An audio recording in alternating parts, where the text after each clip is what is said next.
Salut, je m'appelle Isabelle. Je vais rentrer au cégep bientôt, puis je suis un petit peu perdue. J'ai plein de questions. On m'a dit que tu pourrais m'aider. Ben, en effet, tu es au bon endroit. Moi, je m'appelle Marie, je travaille auprès des étudiants. Je suis API. Est-ce que tu sais ce que ça veut dire? Euh, Appui prof individuel? Bien essayé, mais non. En fait, je suis aide pédagogique individuelle. Nous, notre rôle, en fait, c'est de faciliter tes études, ta réussite, puis de t'accompagner tout au long de ton parcours. Si tu as des questions, dans le fond, sur ton cheminement, sur ton horaire, sur tes choix de cours, des différentes décisions à prendre, sur ta réussite, mais c'est avec ton API que tu peux en parler. OK, puis je fais comment pour savoir c'est qui mon API, puis si je veux le contacter? Bien, la meilleure façon, en fait, de contacter ton API, c'est via la messagerie Omnivox. Tu peux savoir qui est ton API, c'est écrit son nom sur ton horaire. Là, en attendant d'avoir ton horaire, ce que tu peux faire, c'est aller sur le site Internet du Cégep, taper API dans la barre de recherche, et puis tu vas voir laquelle des 6 personnes qui occupent ces fonctions-là au Cégep t'a été attitrée comme API. En fait, je t'invite à surveiller la page Facebook du Cégep puis le site Internet. Au mois d'août, il va y avoir plusieurs capsules qui seront disponibles pour te dire les différentes choses que tu auras à faire pour la rentrée. L'arrivée au collégial est une étape importante et cruciale dans ta vie qui comporte son lot de défis, particulièrement dans la situation actuelle que nous traversons tous. Tu vas être mobilisé dans tes ressources pour t'adapter à un nouveau milieu et à une multitude de méthodes pédagogiques. Pour certains, ce sera aussi se recréer un nouveau réseau d'amis et de connaissances, parce qu'on n'arrive pas tous de la même école secondaire. Peut-être que tu déménages dans la région ou encore tu fais un retour aux études. Aussi, comment arriver à définir ses objectifs personnels et de carrière en collant vraiment à qui tu es, avec tout ce que cela comporte. Pour d'autres, il y aura aussi des préoccupations d'ordre familial, personnel, parental ou amoureuse, et certains aussi avec des défis de santé mentale. C'est pour tous ces défis que l'équipe des psychologues, des travailleuses sociales, des conseillers et conseillères en orientation seront là tout au long de la session pour te soutenir. Sois assuré que nos communications, qu'elles soient à distance ou en personne, seront confidentielles. Pour prendre rendez-vous avec nos services, rends-toi sur le site du Cégep Limoilou, à l'onglet Services aux étudiants ou dans ton menu Omnivox. Bonne session et ils sont très à l'aise de venir nous consulter. Bonjour, laissez-moi vous présenter les services adaptés. Une équipe qualifiée, dynamique et dévouée. Des intervenants passionnés, présents pour les étudiants en difficulté et leurs enseignants. Si tu as une limitation diagnostiquée, nous pourrons mettre en place des mesures pouvant t'aider à surmonter les défis quotidiens. Pour plus d'informations, n'hésite pas à communiquer avec nous. Allô, mon nom c'est Luce, je suis une ancienne étudiante du Cégep de Limoilou et je suis là aujourd'hui pour te parler de l'AGEECL, qui est l'Association générale des étudiants et étudiantes du Cégep de Limoilou. Nos deux projets phares, c'est la défense des droits étudiants, donc dans les litiges pédagogiques ou encore les révisions de notes.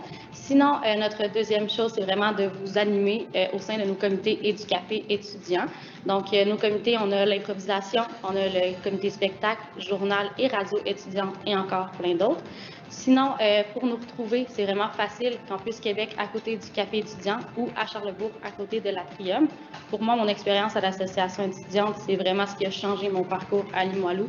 Gêne-toi pas pour venir nous voir pour jaser ou encore avoir du plaisir. Sinon, pour des conseils, on est toujours là pour toi. J'ai pas besoin de bibliothèque, moi je suis bien chez moi, j'ai pas besoin de ça, j'ai Google. Ben non, les bibliothèques, c'est plus que ça. On est là pour t'aider, entre autres, avec Antidote et Office 365. Pour t'aider à faire de belles bibliographies. On est aussi heureux de te donner accès à des milliers de livres et de revues numériques. Bref, on est des bons alliés pour tes travaux. On est là pour toi en personne, par Mio ou par clavardage sur notre site web. Au plaisir de te voir. Je vais venir. Votre Coop Zone est là pour vous. Vous y trouverez tout l'essentiel dont vous aurez besoin pour réussir votre rentrée 2020. Manuels scolaires, notes de cours, papeterie, matériel informatique, bref, on a tout ce qu'il vous faut. Procurez-vous votre carte de membre pour profiter de rabais immédiats. 15 $ et vous serez membre à vie. Cette année, vos achats s'effectuent en ligne. Rendez-vous au zone.coop pour compléter votre panier d'achat. Faites-les livrer à la maison ou venez récupérer au Cégep Limoilou. Ce sera simple et facile pour vous. Notre équipe a hâte de vous servir. Bonne rentrée!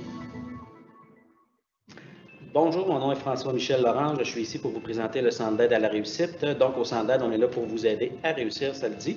On vous offre principalement du tutorat, ce qui est de l'aide individuelle offerte par des étudiants plus forts ou des tuteurs externes en français, anglais, mathématiques, en physique, entre autres. On vous offre également des ateliers pour vous aider à planifier votre temps et vos priorités, gérer votre stress, planifier vos examens, entre autres également. Donc, je vous invite à venir nous rencontrer. On est situé dans les bibliothèques de vos campus respectifs et vous pouvez également vous inscrire sur Omnivox. Je vous remercie beaucoup et je vous souhaite une bonne session.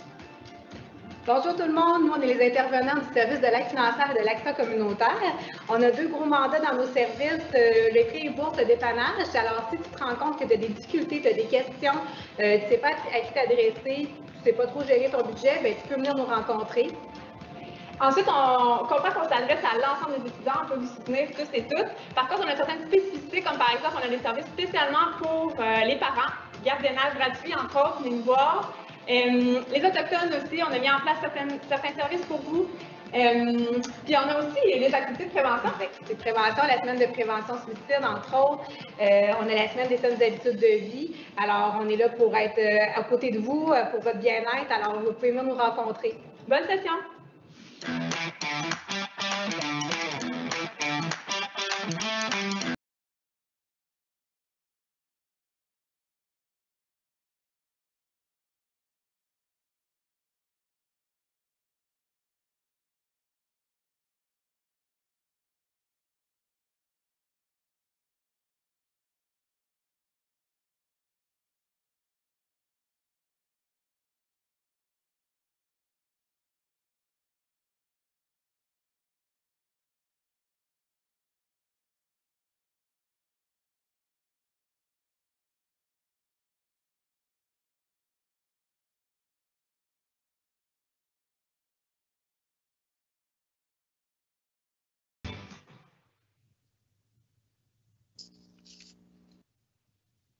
Bonsoir et bienvenue à cette rencontre d'accueil pour les parents de nos nouveaux étudiants.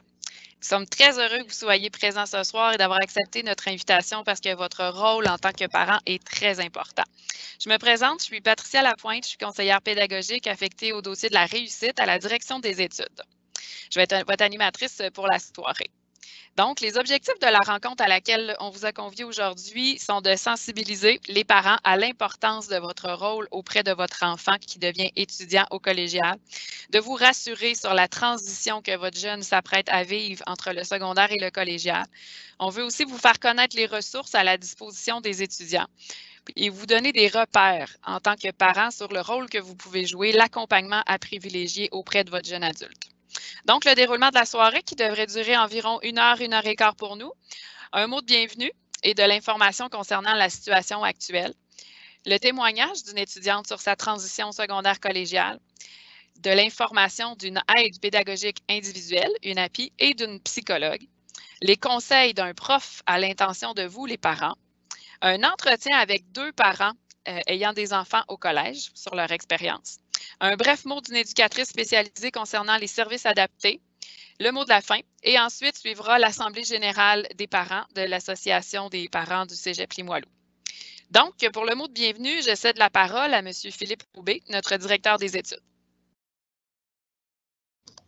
Parfait. Bien, bonsoir tout le monde. Très content de pouvoir vous adresser là, un petit mot en début de soirée. Donc, on est très heureux là, que votre enfant ait choisi le Cégep Limoilou pour la poursuite ou le début là, de ses études collégiales. Je tiens donc d'abord à vous rassurer sur le fait que présentement, on met tout ce qui est en œuvre pour assurer une rentrée intéressante, agréable, des apprentissages de qualité dans le contexte de pandémie. Puis peu importe la formule, ce sera sécuritaire pour tous. En fait, pardon, on a 2 priorités pour cette session. C'est d'abord santé et sécurité des étudiants et du personnel et aussi la réussite scolaire. Donc, les 2 vont ensemble et ça ne fait pas au détriment l'un de l'autre, c'est certain. Donc, je vais prendre quelques minutes pour apporter là, des précisions importantes sur le contexte du déroulement des cours à l'automne. Donc, d'abord, c'est important de mentionner que les cours vont faire selon 3 modes d'enseignement principaux. D'abord, certains cours vont être offerts 100% à distance. Donc, l'étudiant reste à la maison, L'enseignant a son ordinateur, communique un peu comme on le fait présentement, à l'exception que, bon, c'est interactif, là, les étudiants ont la possibilité de poser des questions. Et puis, possibilité d'avoir des examens aussi de fin de session en présence. Donc, ça, c'est le premier mode. Un autre mode d'enseignement, c'est 100% en présence. Pour certains cours, par exemple un cours d'éducation physique ou des cours plus pratiques, par exemple en laboratoire, on peut penser à un laboratoire de chimie, des ateliers comme en génie électrique ou génie mécanique, et d'autres cours, surtout pour les étudiants de première session. Donc, pour assurer une bonne transition secondaire collégiale. Donc, il y a certains cours comme ça qui auront lieu 100% en présence. Pour les cours qui sont en présence, bon, je pense qu'on va en parler un peu tantôt, mais rapidement, on demande aux étudiants de porter le couvre-visage lors des déplacements dans le collège. Puis, on exige le port du masque de procédure. Donc, ça, souvent, c'est les masques qu'on voit blanc d'un côté, bleu de l'autre côté, en plus d'une visière ou de lunettes là, de protection. Ça, c'est lorsque l'étudiant va être en présence, en classe, dans un local où la distanciation physique n'est pas possible. Un lab de chimie, souvent, on va circuler beaucoup.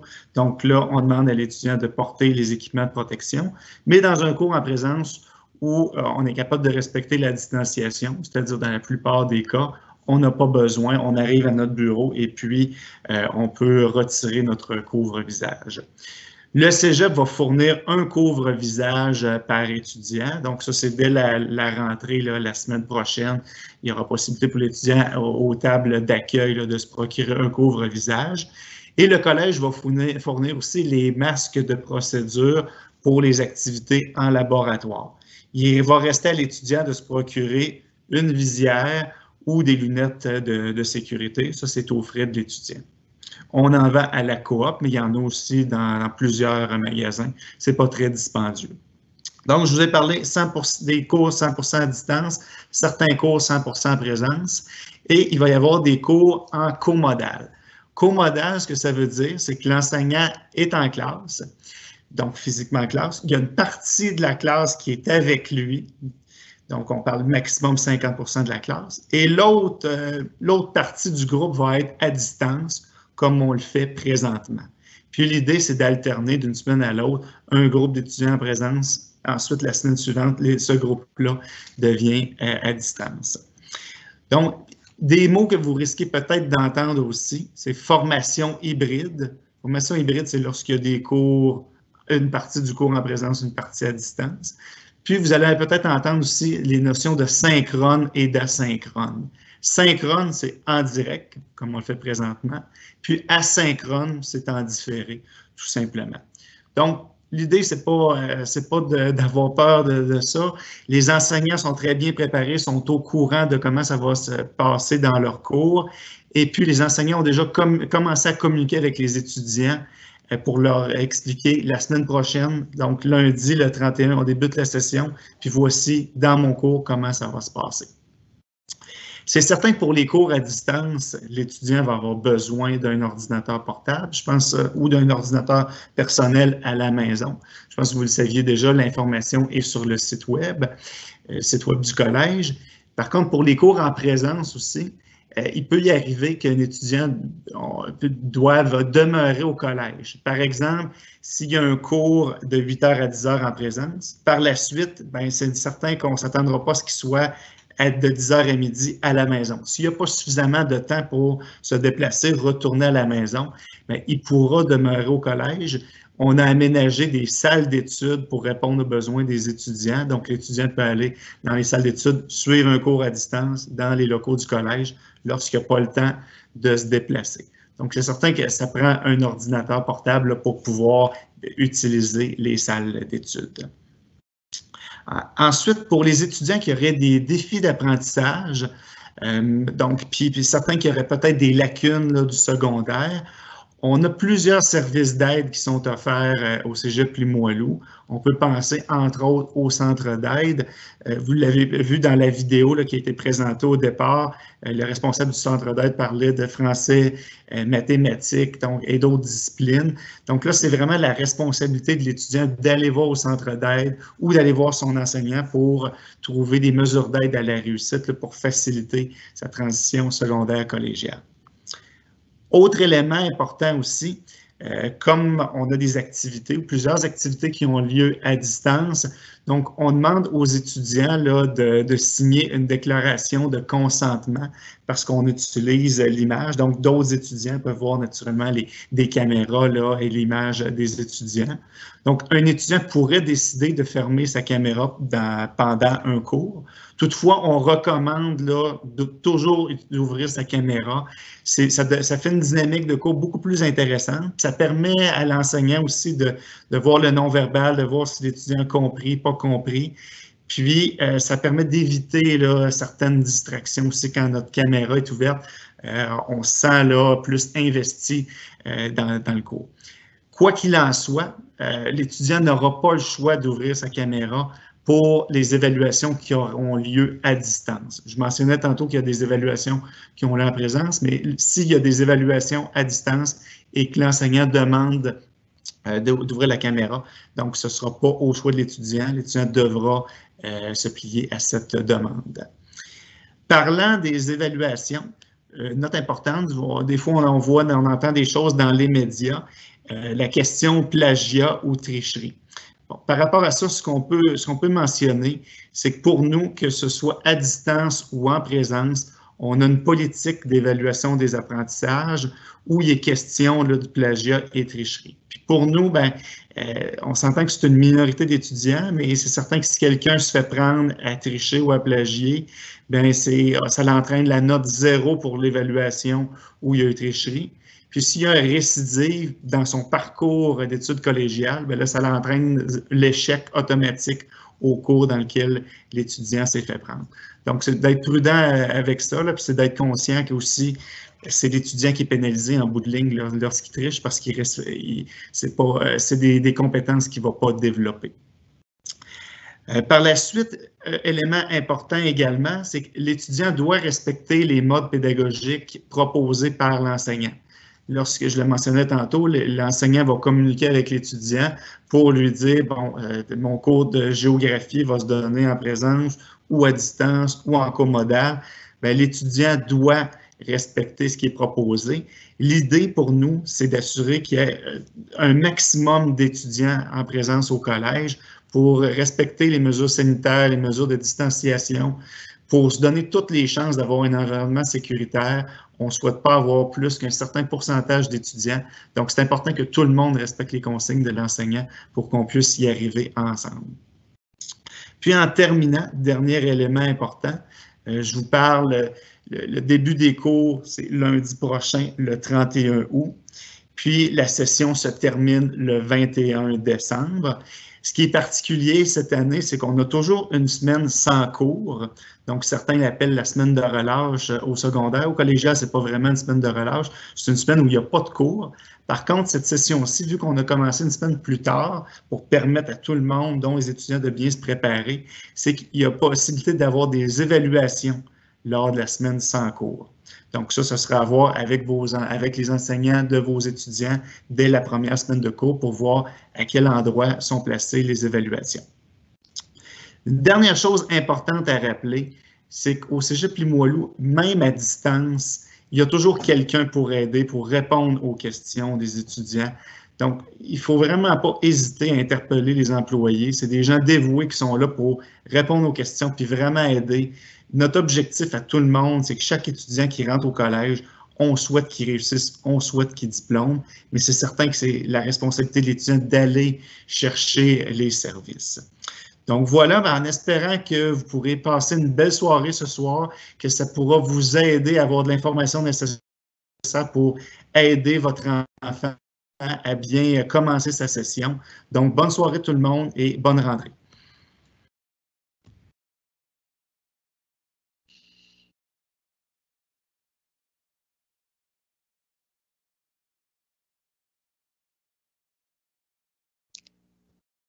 Merci beaucoup, Philippe, pour ce mot de bienvenue. Je vais tout de suite saisir la balle au bon pour dire aux gens, j'ai oublié de le dire d'entrée de jeu, mais on va prendre vos questions dans la section questions-réponses. Donc, vous pouvez nous adresser vos questions, puis après chacun des blocs, on va adresser les questions aux bonnes personnes.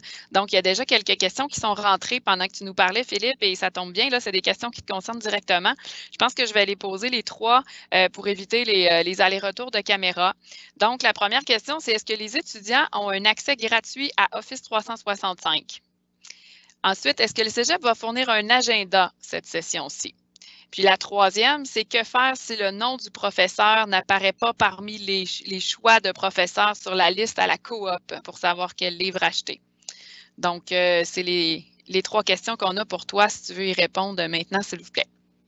Bon, si tu peux me les reposer une à la fois, là, je suis déjà en train de penser à mes réponses, là, fait que si me pose la première.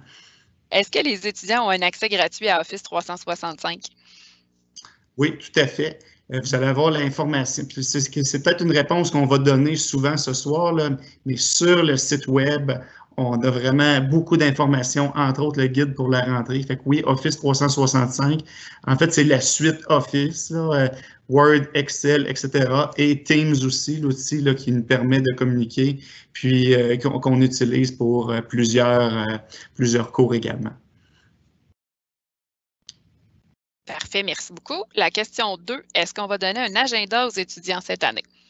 Oui, il y a toujours un agenda qui est distribué aux étudiants, donc à chaque année. C'est un outil là, qui vous permet là, de bien gérer votre temps. Puis d'ailleurs, je vous rappelle aussi l'offre du centre d'aide. Si c'est un défi pour vous, là, gérer votre temps, parce qu'au collège, il y a des trous dans l'horaire, c'est pas comme au secondaire, vous devez organiser votre temps d'études. Donc peut-être si c'est un défi pour vous d'aller au centre d'aide puis suivre l'atelier gestion du temps. Parfait, merci beaucoup. Et pratico-pratique, qu'est-ce qu'on fait si le nom du prof n'apparaît pas dans la liste des profs à la coop pour savoir quel livre acheter pour certains cours? OK. Si c'est pour la coop à ce moment-là, ce serait de communiquer avec la coop. L'adresse est indiquée là, sur le site du collège. Si c'est un problème vraiment en lien avec votre horaire, puis c'est important de connaître le nom de votre enseignant, vous pouvez toujours communiquer par MIO, la messagerie interne d'Omnivox, avec votre aide pédagogique individuelle, donc votre API. Donc, si on n'a pas de nom d'enseignant ou c'est une question de cheminement scolaire, donc vous pouvez communiquer avec votre API également. Parfait, merci beaucoup. Puis il y en a une dernière qui est rentrée pendant que tu parlais. Qu'advient-il des élèves qui demeurent loin du cégep et qui n'ont pas accès à un transport avant la fin de la journée? Où doivent-ils passer le reste de leur journée après leur cours? OK. C'est certain qu'idéalement, tantôt je vous parlais des salles d'études, c'est aménagé pour lorsqu'on a justement pas suffisamment de temps de transport pour soit retourner à la maison, donc on peut rester, ou on doit arriver un petit peu plus tôt parce qu'on a un transport qui arrive tôt, mais pas plus tard dans la journée. Donc, ça permet d'être soit avant ou après un cours. Idéalement, on ne souhaite pas avoir trop d'étudiants qui passent la journée au complet au collège. On souhaite que les gens soient confortables à la maison dans leur environnement pour pouvoir étudier. On ne souhaite pas avoir trop d'étudiants au collège. L'idée, c'est toujours de gérer l'aspect santé, distanciation, pour la santé et la sécurité de tous, mais c'est une possibilité de venir dans les salles d'études pour les gens qui sont plus loin. Un gros merci, Philippe. Ça va. Donc, pour les parents, après chacun des blocs, vous pourrez justement poser, on va prendre vos questions puis on va les adresser aux différents experts. Donc, merci beaucoup pour ces informations importantes. Je pense que ça en a rassuré quand même beaucoup de parents en raison de la situation actuelle. Mais là, on va rentrer dans le vif de notre sujet parce que notre invitation avait pour titre comme parent d'un cégepien ou d'une cégepienne, quel rôle vous pouvez jouer dans son accompagnement. Comme je vous l'ai dit d'entrée de jeu, on a invité une étudiante à venir nous parler, elle, de sa transition secondaire collégiale et quel rôle elle apprécie, quel rôle les jeunes apprécient que leurs parents jouent. Donc, pour mettre la table à propos du rôle que vous pouvez jouer comme parent d'un cégepien, je vous présente une de nos étudiantes. Elle s'appelle Florence Roy-Gagnon. Elle est étudiante en arts, lettres et communication, profil créativité et médias. Donc, Florence, ton éclairage sera certainement très pertinent. On aimerait t'entendre sur tes premières impressions en arrivant au cégep et même sur cette dernière session un peu singulière qui a sans doute été différente pour toi, pour que tu partages avec les parents de nos nouveaux étudiants quelques trucs qui semblent aidants, qui te semblent aidants pour eux. À toi, Florence. Oui, bien, bonjour. Moi, en fait, je suis arrivée au cégep l'année passée, en 2019, après une première session qui a été ratée en 2016. C'est ça, moi, je voulais vous parler de comment on vit ça de l'intérieur quand on arrive. C'est sûr qu'on a un grand sentiment de liberté parce que, tu sais, l'horaire est pas... Il y a des grandes pauses entre les horaires, puis, tu sais, si on ne remet pas un travail, le prof, il ne nous courra pas après pour qu'on lui remette. Donc, tu sais, moi, j'ai un peu exagéré, là, tu sais, je me suis dit, je voulais faire comme au secondaire, puis, tu sais, faire mes travaux à la dernière minute ou juste pas les remettre parce que moi, dans ma tête, ça n'avait pas de conséquences parce que j'ai fait ça tout mon secondaire, puis, tu sais, j'ai réussi à passer quand même. Mais là, en arrivant au collégial, j'ai fait, oh, là, tu sais, si je remets pas mon travail, la note est basse, je coulais mes cours. Puis, c'est ça, ça a été quand même catastrophique, ma première session en 2016.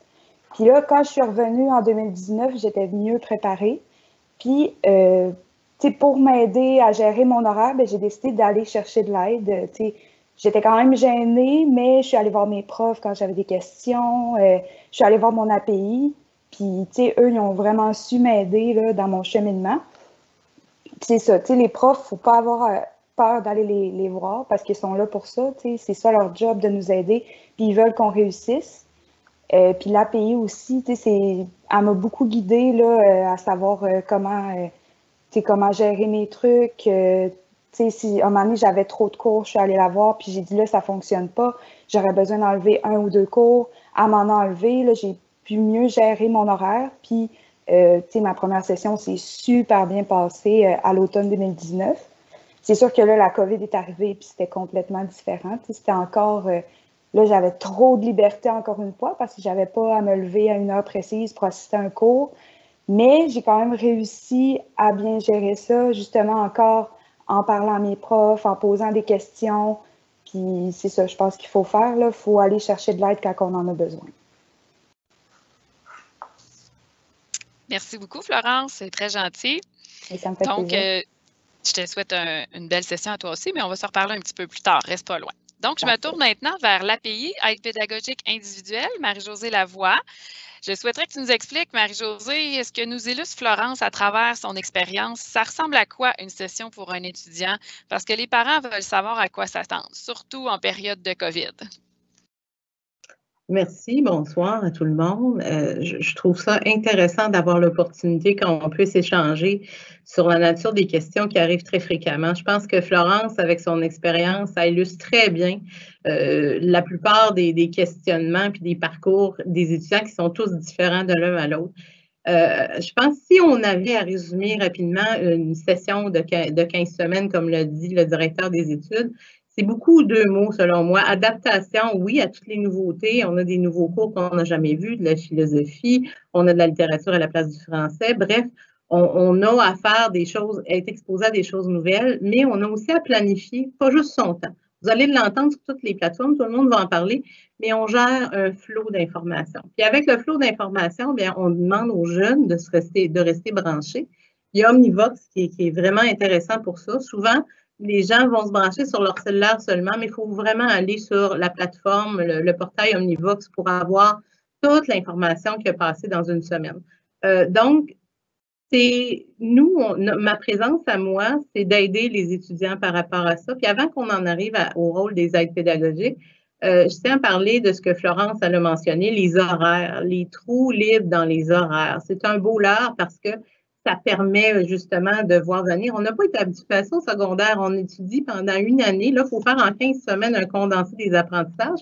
Puis en plus, on a du temps un peu devant nous, mais c'est faussement du temps. C'est vraiment adapté pour qu'on puisse faire ses travaux d'équipe, puis qu'on puisse faire toutes sortes de choses en lien avec ses études. Il n'est pas fou de dire que chaque cours a une pondération. Ce sont des mots d'enseignant, de gestion d'études, mais la pondération dit qu'on a aussi du travail à faire à la maison. Puis souvent, c'est à peu près même temps que le temps qu'on a à passer en classe ou à réaliser ces travaux doivent être faits dans ce sens-là. Attention à confier l'horaire à un employeur. De ce temps-ci, les employeurs sont à la recherche de main-d'œuvre, mais ça peut faire en sorte qu'on peut meubler les trous libres, il ne faut pas le faire. Et à ce compte-là, nous, mon rôle et celui de mes collègues, on est 5 au collège et ces 5-là sont reliés, ils sont sur l'horaire des étudiants.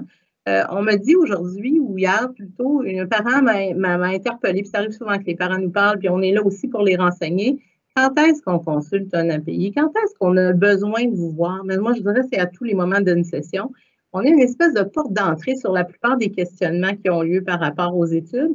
Mais surtout, on est là parce qu'on planifie les cours des étudiants, mais aussi on les conseille. Florence l'a dit tout à l'heure, elle dit, moi, j'ai eu des cours. Elle dit, je devais peut-être faire des choix d'enlever des cours, mais ce qui est préconisé, c'est qu'on en parle avant de décider de les enlever, ces cours-là. Il y a des étudiants qui viennent un peu trop tard, puis qui enlèvent des cours, puis c'est malheureusement, ce cours-là ne revient que dans une année. Nous, ce qu'on peut faire, c'est accompagner dans le choix et la prise de décision.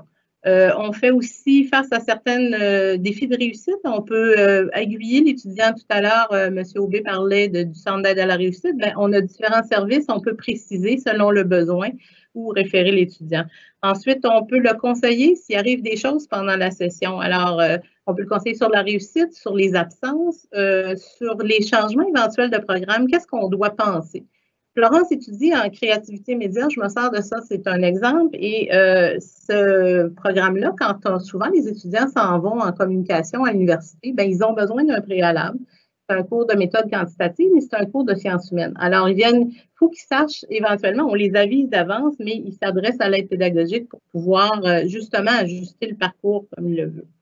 J'ai des informations du passé, ça me donne peu de temps, mais je dois les passer parce que ça fait partie des responsabilités de l'étudiant aussi. Il y a la liberté de faire des choix, mais il y a aussi à respecter certains délais. On a l'horaire, on en a parlé, l'horaire, il est toujours disponible. La session débute fin août ou fin janvier. L'horaire est toujours disponible une semaine avant le début des cours. On a le début des cours, cette fois-ci, les 31 août, et on a eu l'horaire le 23. On a toujours aussi 3 jours, l'étudiant a 3 jours pour aller consulter son horaire. S'il ne le fait pas, il y a risque d'annulation de sa session. Là, présentement, on annule des horaires demain de personnes qui n'ont peut-être pas mentionné qu'ils désiraient poursuivre leur session ou d'autres qui vont avoir la surprise de ne plus être inscrits. Donc, c'est partie de la responsabilité de l'étudiant de faire ces étapes-là. Et une fois qu'on a l'horaire entre les mains, qu'est-ce qu'on veut faire? On veut avoir le meilleur horaire du monde, la meilleure planification. On veut le modifier. Alors, il est inutile de rejoindre l'API pour à chaque fois qu'on veut modifier un cours, à moins qu'on ait un retrait à faire ou un ajout de cours. Ce qu'on recommande, c'est d'aller sur le portail Omnivox. C'est plaisant Omnivox parce qu'on peut tout faire les opérations d'une session. Donc, pendant 2 semaines, l'onglet modification d'horaire s'illumine et l'étudiant a l'opportunité de voir des propositions qui lui sont faites. Il doit sauter sur l'occasion s'il y a quelque chose qui vient. J'entends encore des parents qui vont peut-être me dire « Oui, mais on a essayé depuis 2-3 jours, ça ne fonctionne pas. » C'est normal parce que quand les horaires viennent de sortir, les cours sont pleins. Notre travail actuellement, c'est d'enlever des cours, d'en retirer, d'en remettre. À ce moment-là, au fur et à mesure où la semaine va avancer, il va y avoir des opportunités qui vont se présenter. Mais ça ne veut pas dire qu'on a automatiquement ce qu'on veut. Ça ne veut pas dire que l'horaire, on a le pouvoir dessus. Certains horaires ont 30 heures de cours. Insérer un cours d'éducation physique à travers, ça se peut qu'on ait le cours de natation alors qu'on voulait avoir le cours de soccer, mais ce sont des choses auxquelles on peut répondre. Une façon d'entrer en contact avec les aides pédagogiques, c'est toujours utiliser encore Omnivox. On peut leur parler comme avec les enseignants par MIO, donc c'est un système de communication interne, et on répond dans un délai à l'intérieur de 24 heures. Ça peut être une question banale. Alors, au lieu de se déplacer, d'avoir un rendez-vous, parfois, ce sont des gens du service qui vont répondre à l'étudiant, pas nécessairement son aide pédagogique.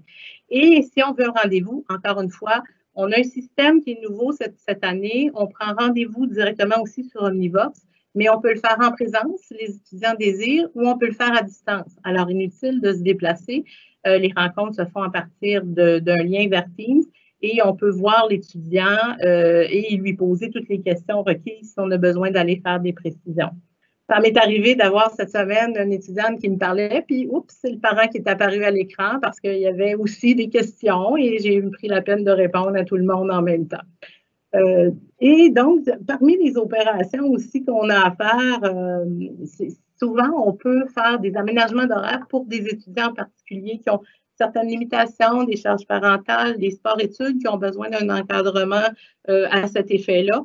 Donc, on peut parfois, si vous rentrez dans certaines caractéristiques, il y a des gens qui me disent, mais écoute, moi, je reste à Trois-Rivières, par exemple, je dois modifier mon horaire en conséquence dans la mesure où on peut desservir ces demandes particulières. Après la sortie des horaires, bien entendu, on recommande aux étudiants d'aller à leur cours et pour prendre les bonnes décisions, comment savoir si je veux poursuivre dans cette voie-là, si je veux annuler tel ou tel cours, il faut en avoir pris connaissance, qu'on ait rencontré les étudiants et qu'on ait eu toute l'information possible. Là, après quelques semaines, et ça donne très peu de temps, là, entre 3 à 4 semaines, on a à décider si on maintient sa session. La majorité des étudiants le font. Donc, on a des dates limites de retrait de cours. Ces dates-là sont immuables à toutes les sessions. C'est toujours le 19 septembre l'automne et le 14 février l'hiver. C'est les dates qui sont communes à toutes les cégeps. Ça veut dire qu'un étudiant qui n'aurait pas retiré son cours dans les délais, ça veut dire aussi que s'il ne fréquente pas ce cours-là, il pourrait risquer d'être en échec le reste de la session. Donc, être vigilant. Il ne faut pas s'en faire. On refait des rappels fréquents sur ces dates-là. On le dit aux étudiants. Puis, je pense que ceux qui ont un peu d'expérience collégiale, ils finissent par le savoir. Un petit peu comme Florence le mentionnait tantôt, ça n'a pas tellement bien été dans ma première session. Il y en a beaucoup qui se réveillent en échec parce qu'ils ne savaient pas que la date limite existait. Alors donc, mettre ça, on a fait une capsule expressément pour les dates importantes. Il s'agira d'aller la consulter. On a tout de suite après une proposition de cours pour la session d'hiver. Inutile de passer par des sites d'inscription à nouveau comme le SRAC. Il faut seulement confirmer la proposition de cours, puis on va rester en lien d'inscription. Souvent, ce qui arrive à ce moment-là, les étudiants disent « je ne confirmerai pas ma proposition de cours, je vais attendre de parler à l'aide pédagogique ». Ce qu'on recommande, c'est de la confirmer et de prendre rendez-vous dans les semaines suivantes, histoire d'aménager le parcours. Souvent, c'est là qu'on prend la décision, est-ce que je peux prolonger mon cheminement d'une année? C'est sûr qu'on ne peut pas condenser un DEC. Un DEC, ça a 3 ans. On ne peut pas le faire en 3 ans quand c'est un programme technique, puis 2 ans quand c'est un préuniversitaire. On ne peut pas le ratisser, mais on peut le prolonger selon les besoins, selon les parcours. Ça peut être parce qu'un étudiant est athlète d'élite et a besoin de rallonger ses sessions. Ça peut être pour toutes sortes de raisons. Donc, ça se fait et c'est après avoir eu la proposition de cours qu'on peut intervenir dessus. On a aussi un sondage qui se fait après la date limite, ça s'appelle la fréquentation scolaire. C'est un sondage obligatoire. L'étudiant, pour avoir accès à Omnivox, doit y répondre. Juste un petit bémol par rapport à ce sondage-là, comme la date limite de retrait est passée, le sondage, si on marque « je ne fréquente pas un cours », ça ne retire pas les cours, mais ça peut avoir une incidence sur le statut temps plein, temps partiel. Quand on sait qu'on doit demeurer temps plein pour certaines applications comme l'aide financière aux études, il faut être vigilant par rapport à ça. Ça m'amène à penser que la session, même si ça va bien, si tout se déroule et on respecte l'étudiant, fait tout ce qui est dans les opérations requises, il peut y avoir parfois des événements qui font qu'en hors de notre contrôle, on ne peut pas terminer la session. Et c'est souvent là qu'à un moment donné, les parents rentrent en ligne de compte, ils appellent « Mon fils est rentré d'urgence à l'hôpital, il y en a pour plusieurs semaines, qu'est-ce que je peux faire par rapport à ça? » Et là, on est en mesure d'intervenir puis de faire des recommandations parce qu'il existe justement des moyens pour, dans ce temps-là, éviter les échecs parce qu'on a de bonnes raisons médicales et qu'on peut médicales ou autres. C'est donc en consultant l'aide pédagogique qu'on peut se sortir de certaines situations. Donc, un arrêt prolongé d'études, il faut nous consulter. Autre chose, concernant la façon d'aménager les parcours, il y a des choses qu'on peut rajouter à chaque session. Les étudiants, en dehors des préalables qu'on peut pour aller à l'université, on a aussi certains parcours qu'on peut aménager. Des étudiants qui veulent aller en alternance travail-études parce qu'ils ont des stages rémunérés. Il y avait, on espère que ça va revenir, des processus de stage à l'international, des sessions à l'international. On espère que ça va être un peu, mais ce sont les aides pédagogiques qui peuvent aussi aménager ces parcours-là. Juste un petit avis concernant le déroulement de la session. Après une session, le cheminement scolaire n'envoie pas le bulletin et le relevé de notes à la maison. On vous recommande de regarder par-dessus l'épaule de votre enfant, d'aller peut-être consulter Omnivox pour voir s'il y a des résultats qui sont sortis. De toute façon, il va vous en faire part. Et nous sommes vigilants au Cégep Limoilou. On a entendu parler, il y a des règlements sur la réussite. Le règlement sur la réussite, ce n'est pas pour être coercitif. C'est simplement pour aider la personne qui aurait peut-être connu certains écueils dans une session, qui a peut-être des choses à aménager. On va l'aider à se recentrer pour que ça puisse aller dans les prochaines sessions. Ça veut dire qu'on va convier à la session suivante une personne qui aurait échoué plus de 50% de ses unités, puis on va faire le point avec et regarder qu'est-ce qui peut être mis en place pour éviter que ça se reproduise. Alors, on appelle ça de signer une entente, un contrat de réussite avec un étudiant. C'est pas propre juste à Limoilou, de ces encadrements-là, oui, parce qu'on a CPA+, chez nous, mais c'est surtout parce qu'on veut, et ça fonctionne dans la majorité des cas, on ne veut pas que l'étudiant vive un parcours qui ferait en sorte qu'il quitterait ses études. Puis, ultimement, le fait qu'il y a des échecs, si ça se reproduit, ça pourrait amener des congés d'études et ça dans tous les cégeps. Alors, nous, ce qu'on fait, c'est qu'on fait de la prévention puis on travaille avant qu'on puisse éviter cela. Puis aussi, pour ne plus amoindrir la cote R, la cote de rendement qui permet l'entrée à l'université, ou la cote mixte qui permet l'accès à des programmes en demande au collégial. Je pense quand même avoir fait le tour. Il me reste simplement à vous dire que si vous voulez davantage d'informations sur les programmes, bien entendu, il y a le site Internet du collège. Nous, on en est une extension humaine, comme on disait tout à l'heure, mais on retrouve là les grilles de cours par programme. C'est vraiment l'outil des aides pédagogiques. C'est avec ça qu'on travaille. On sait à quel moment arrivent les cours, à quelle session, quels sont les préalables d'une session à l'autre. Puis, on a la monographie des cours. Fait que si jamais vous avez besoin d'un peu plus d'informations, on sera toujours disposé à en donner. Je pense avoir fait le tour de la question, Patricia. Merci. Merci beaucoup, Marie-Josée. C'était très éclairant. On voit bien que les étudiants ils ont des obligations dans leur cours, mais aussi dans leur cheminement scolaire. Et c'est là que ça prend l'autonomie. Donc, mais les API, vous êtes là pour eux et vous êtes une équipe de 5, comme tu le disais. D'ailleurs, l'équipe des API a conçu des capsules vidéo à l'intention de vos jeunes pour leur présenter leur rôle, les opérations importantes et puis des opérations à surveiller dans leur parcours. Je vous invite à aller les visionner dans le guide des nouveaux étudiants, capsules vidéo. Vous pourrez les trouver facilement. Il y en a 3 qui sont faites par les aides pédagogiques. C'est des capsules qui ont aussi été postées sur les réseaux sociaux dans les dernières semaines. J'en profite pour vous inviter à vous abonner à nos réseaux sociaux. Il y a de l'information qui peut vous intéresser, vous aussi, comme parents. Donc, si vous voulez en savoir davantage sur le rôle de l'API, les opérations, vous pouvez aller visionner ces capsules-là et en profiter pour les écouter avec votre jeune. Je vais répondre à une petite question qui est rentrée dans le clavardage pendant que tu parlais. Je ne l'ai pas dit d'entrée de jeu, mais la rencontre est enregistrée présentement. Donc, je sais que ça fait beaucoup de contenu pour vous. Vous n'êtes pas obligé de tout prendre ça en note. Vous pourrez la réécouter sans problème. Puis vous n'avez pas à attendre la mise en ligne d'un montage ou d'un enregistrement. Vous pouvez utiliser le même lien sur lequel on est ce soir, puis vous pourrez réécouter en tout ou en partie la présentation. Elle va être en ligne plusieurs jours, là, presque 2 semaines. Donc, dans les prochains jours, si vous voulez retourner voir des bouts, il n'y a pas de problème. Vous n'avez pas à tout prendre ça en note.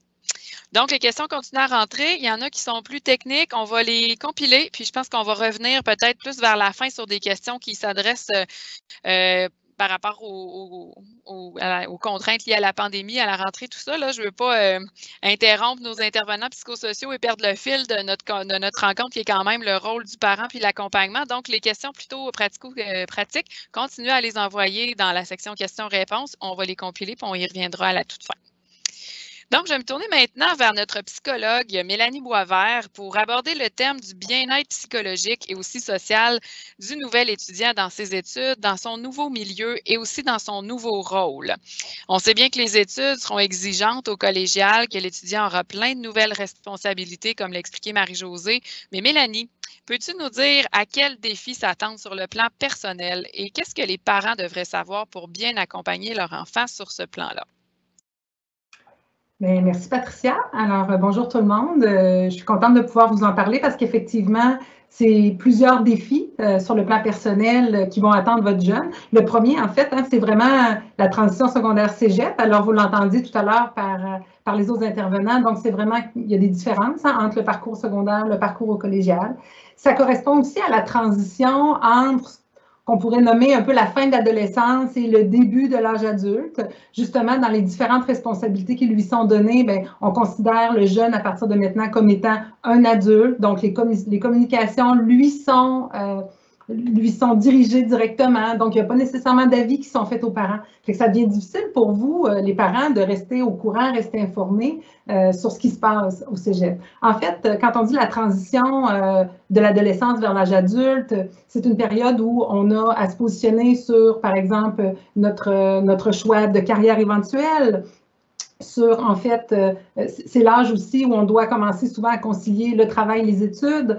C'est l'âge où se construisent des nouveaux réseaux d'amis, parce qu'en arrivant au cégep, habituellement, bien, on rencontre plein de nouvelles personnes. On n'est plus dans notre bulle qui était la bulle du secondaire. Il y a aussi, c'est l'âge souvent des premières relations amoureuses sérieuses, parfois durables aussi. Donc, ce qui veut dire des fois qu'il amène son lot de défis, concilier la relation, concilier les ruptures, essayer de garder un niveau de fonctionnement malgré tout ça. C'est aussi, dans le fond, une difficulté au niveau de la gestion du temps, la gestion du stress, particulièrement en période comme actuellement où l'étudiant va avoir à concilier des cours à distance, des cours en présence, moins de facilité de contact avec des collègues de classe. Donc, ça va être vraiment plusieurs défis pour votre jeune. Donc, je veux vraiment vous dire que le cégep, on est très, très conscient de ça. J'entendais dans mon réseau personnel, j'entendais des gens se soucier de dire « Oh mon Dieu, les profs au cégep ou les gens du cégep vont-ils tenir compte du fait que mon jeune, ben, il n'est pas allé à l'école depuis le mois de mars » ou tout à fait, on se préoccupe énormément d'eux. Puis je veux que vous sachiez qu'il y a des ressources qui sont là pour eux. On disait tantôt les enseignants en première ligne définitivement, les aides pédagogiques individuelles. Mais au cégep, on a aussi de l'aide professionnelle qui peut être offerte à vos jeunes s'ils ressentent ou vivent des difficultés. Dans un premier temps, on a des conseils d'orientation qui sont là sur les deux campus. Toutes les ressources sont offertes autant au campus de Québec qu'au campus de Charlebourg. Donc, on a des conseils d'orientation qui sont là, qui peuvent donner un bon coup de pouce parce que, dans le fond, dans le choix, au niveau de la motivation, on le sait qu'un des facteurs principaux, c'est vraiment l'aspect vocationnel. Plus je sais dans qu'est-ce que j'ai envie de faire, plus je vais avoir tendance à être motivée puis à m'impliquer dans mes cours. Donc, ça peut être un enjeu très important. On a des conseils d'orientation qui peuvent offrir de l'information sur les différents programmes, sur la cotère, sur les choix d'université éventuellement ou les changements de programme. Donc, on a des conseils d'orientation qui peuvent donner de l'information, mais ils sont aussi présents pour répondre aux questions du type « je ne sais pas quoi faire ». Donc, vraiment, c'est une excellente question pour nos conseillers d'orientation. Alors, ils seront là pour aider vos jeunes tout au long de leur parcours. C'est important de savoir qu'il y a des périodes, je dirais, d'affluence plus importantes, autour des dates d'admission, dates de changement de programme, les 1er novembre, 1er décembre, 1er mars. C'est des moments qui sont plus importants. Quand sortent des fois les premiers bulletins, parce que des fois, c'est comme un test de la réalité. Là, on pensait que tout allait bien aller, mais fait que nos conseillers d'orientation sont là pour ça. On a aussi des intervenants psychosociaux, travailleurs sociaux et psychologues, dont je suis, pour aider vos jeunes tout au long de la session, que ce soit en lien avec des difficultés personnelles, des difficultés relationnelles, tout ce qui a trait au stress, à l'adaptation aux études collégiales. Et on dit souvent, il n'y a pas de bon ou de mauvais besoin. Tout ce qui peut intervenir ou interférer en lien avec la réussite des étudiants est digne de mention, puis pourrait nous être adressé. Donc, encore là, sur les deux campus, on a des professionnels qui sont présents pour évaluer les besoins de l'étudiant, pour essayer de les accompagner. On fait de l'accompagnement à court terme. On peut aussi faire de la référence vers des ressources à l'interne du cégep comme à l'externe pour mieux guider votre jeune. On offre des ateliers par le centre d'aide et on offre des groupes de soutien pour aider les jeunes dans leur transition justement secondaire-cégep. Dans le fond, ce qu'on suggère pour les étudiants, c'est super important. Dans un premier temps, c'est de prendre le rythme, comme disait Marie-Josée API, dès la première semaine. C'est d'apprendre à composer avec l'enseignement à distance ou l'enseignement mixte, l'enseignement hybride. Fait que ça va être quelque chose cette année. Gérer son temps, justement, avec les horaires à trous, les opportunités d'emploi puis de travail. On dit souvent pour les étudiants, une quinzaine d'heures de travail par semaine, c'est souvent corrélé avec une bonne réussite. Le jeune est obligé de s'organiser un peu plus, il gère bien son temps. Tandis que quand on dépasse 20 heures de travail, souvent, mais c'est la réussite qui va en descendant. Donc, en tant que parent, d'être un peu aux aguets, tout ça. Puis, je vois souvent des jeunes qui disent « Ah, ben moi, je travaille une vingtaine d'heures, mais je travaille chez Couche-Tard de nuit. » C'est très difficile d'être bien réveillé puis de faire la culbute de l'horaire quand j'ai travaillé toute la fin de semaine de nuit puis j'ai un cours à 8 heures le matin. Ça fait que des fois, comme parent, d'être aux aguets, d'être de bons conseillers dans des situations comme ça peut être très aidant. ça va être important pour votre jeune d'avoir des saines habitudes de vie, étant donné qu'on le sait, ils sont déjà les jeunes ont tendance à être très branchés, mais là, avec l'enseignement à distance qu'ils vont vivre, ça va être d'autant plus important. Donc, d'avoir une bonne alimentation, une bonne hygiène du sommeil, maintenir certaines activités sportives si c'est possible, puis des activités sociales dans la mesure où c'est possible dans cette période-ci, ça va être très important. Doser l'emploi, on le disait tout à l'heure, puis bien important de répondre aux obligations qui vont se présenter en cours de session.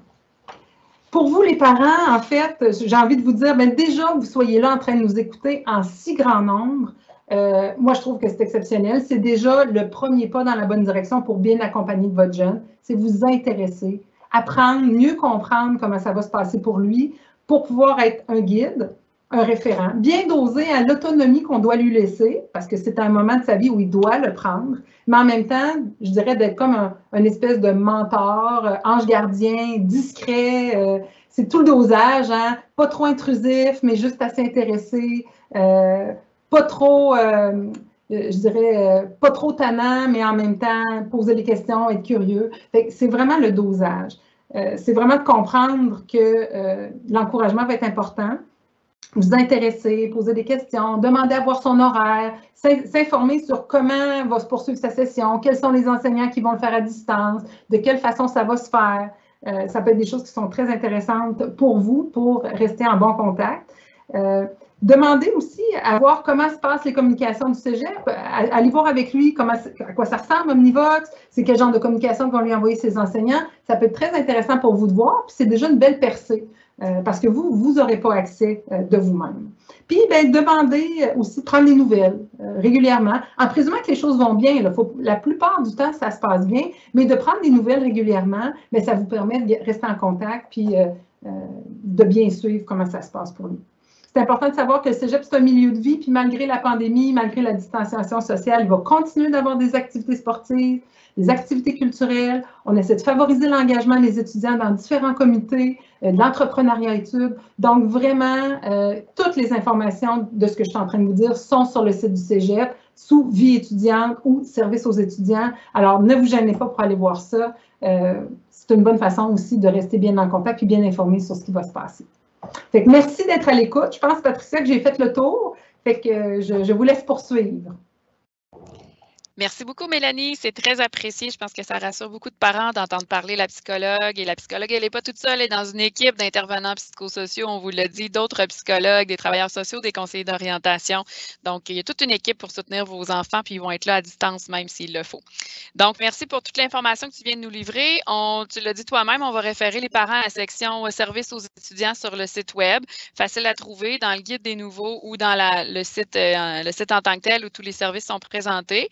Et comme on l'a mentionné pour les API tout à l'heure, les services aux étudiants aussi ont produit une capsule vidéo pour ceux qui sont branchés une dizaine de minutes avant la rencontre. Elle a été projetée. On a présenté 9 des services aux étudiants.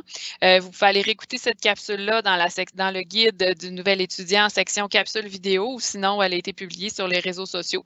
Donc, ça vous donne une idée de chacun des services. Il y en a d'autres, mais les principaux, et vous pouvez aller fouiller davantage pour en connaître sur chacun d'eux parce que malheureusement, on n'a pas le temps de tous les présenter dans le détail ce soir. J'ai vu une question passer tout à l'heure pour qu'on explique le fonctionnement du centre d'aide à la réussite. On ne peut pas aller si loin que ça, mais le centre d'aide, rapidement, ça offre de l'aide sous forme de tutorat dans les principales matières français, mathématiques, anglais. On peut jumeler des étudiants forts à des étudiants faibles pour qu'ils se mettent à niveau, surtout avec la fin du secondaire qui a été un petit peu écourtée, là.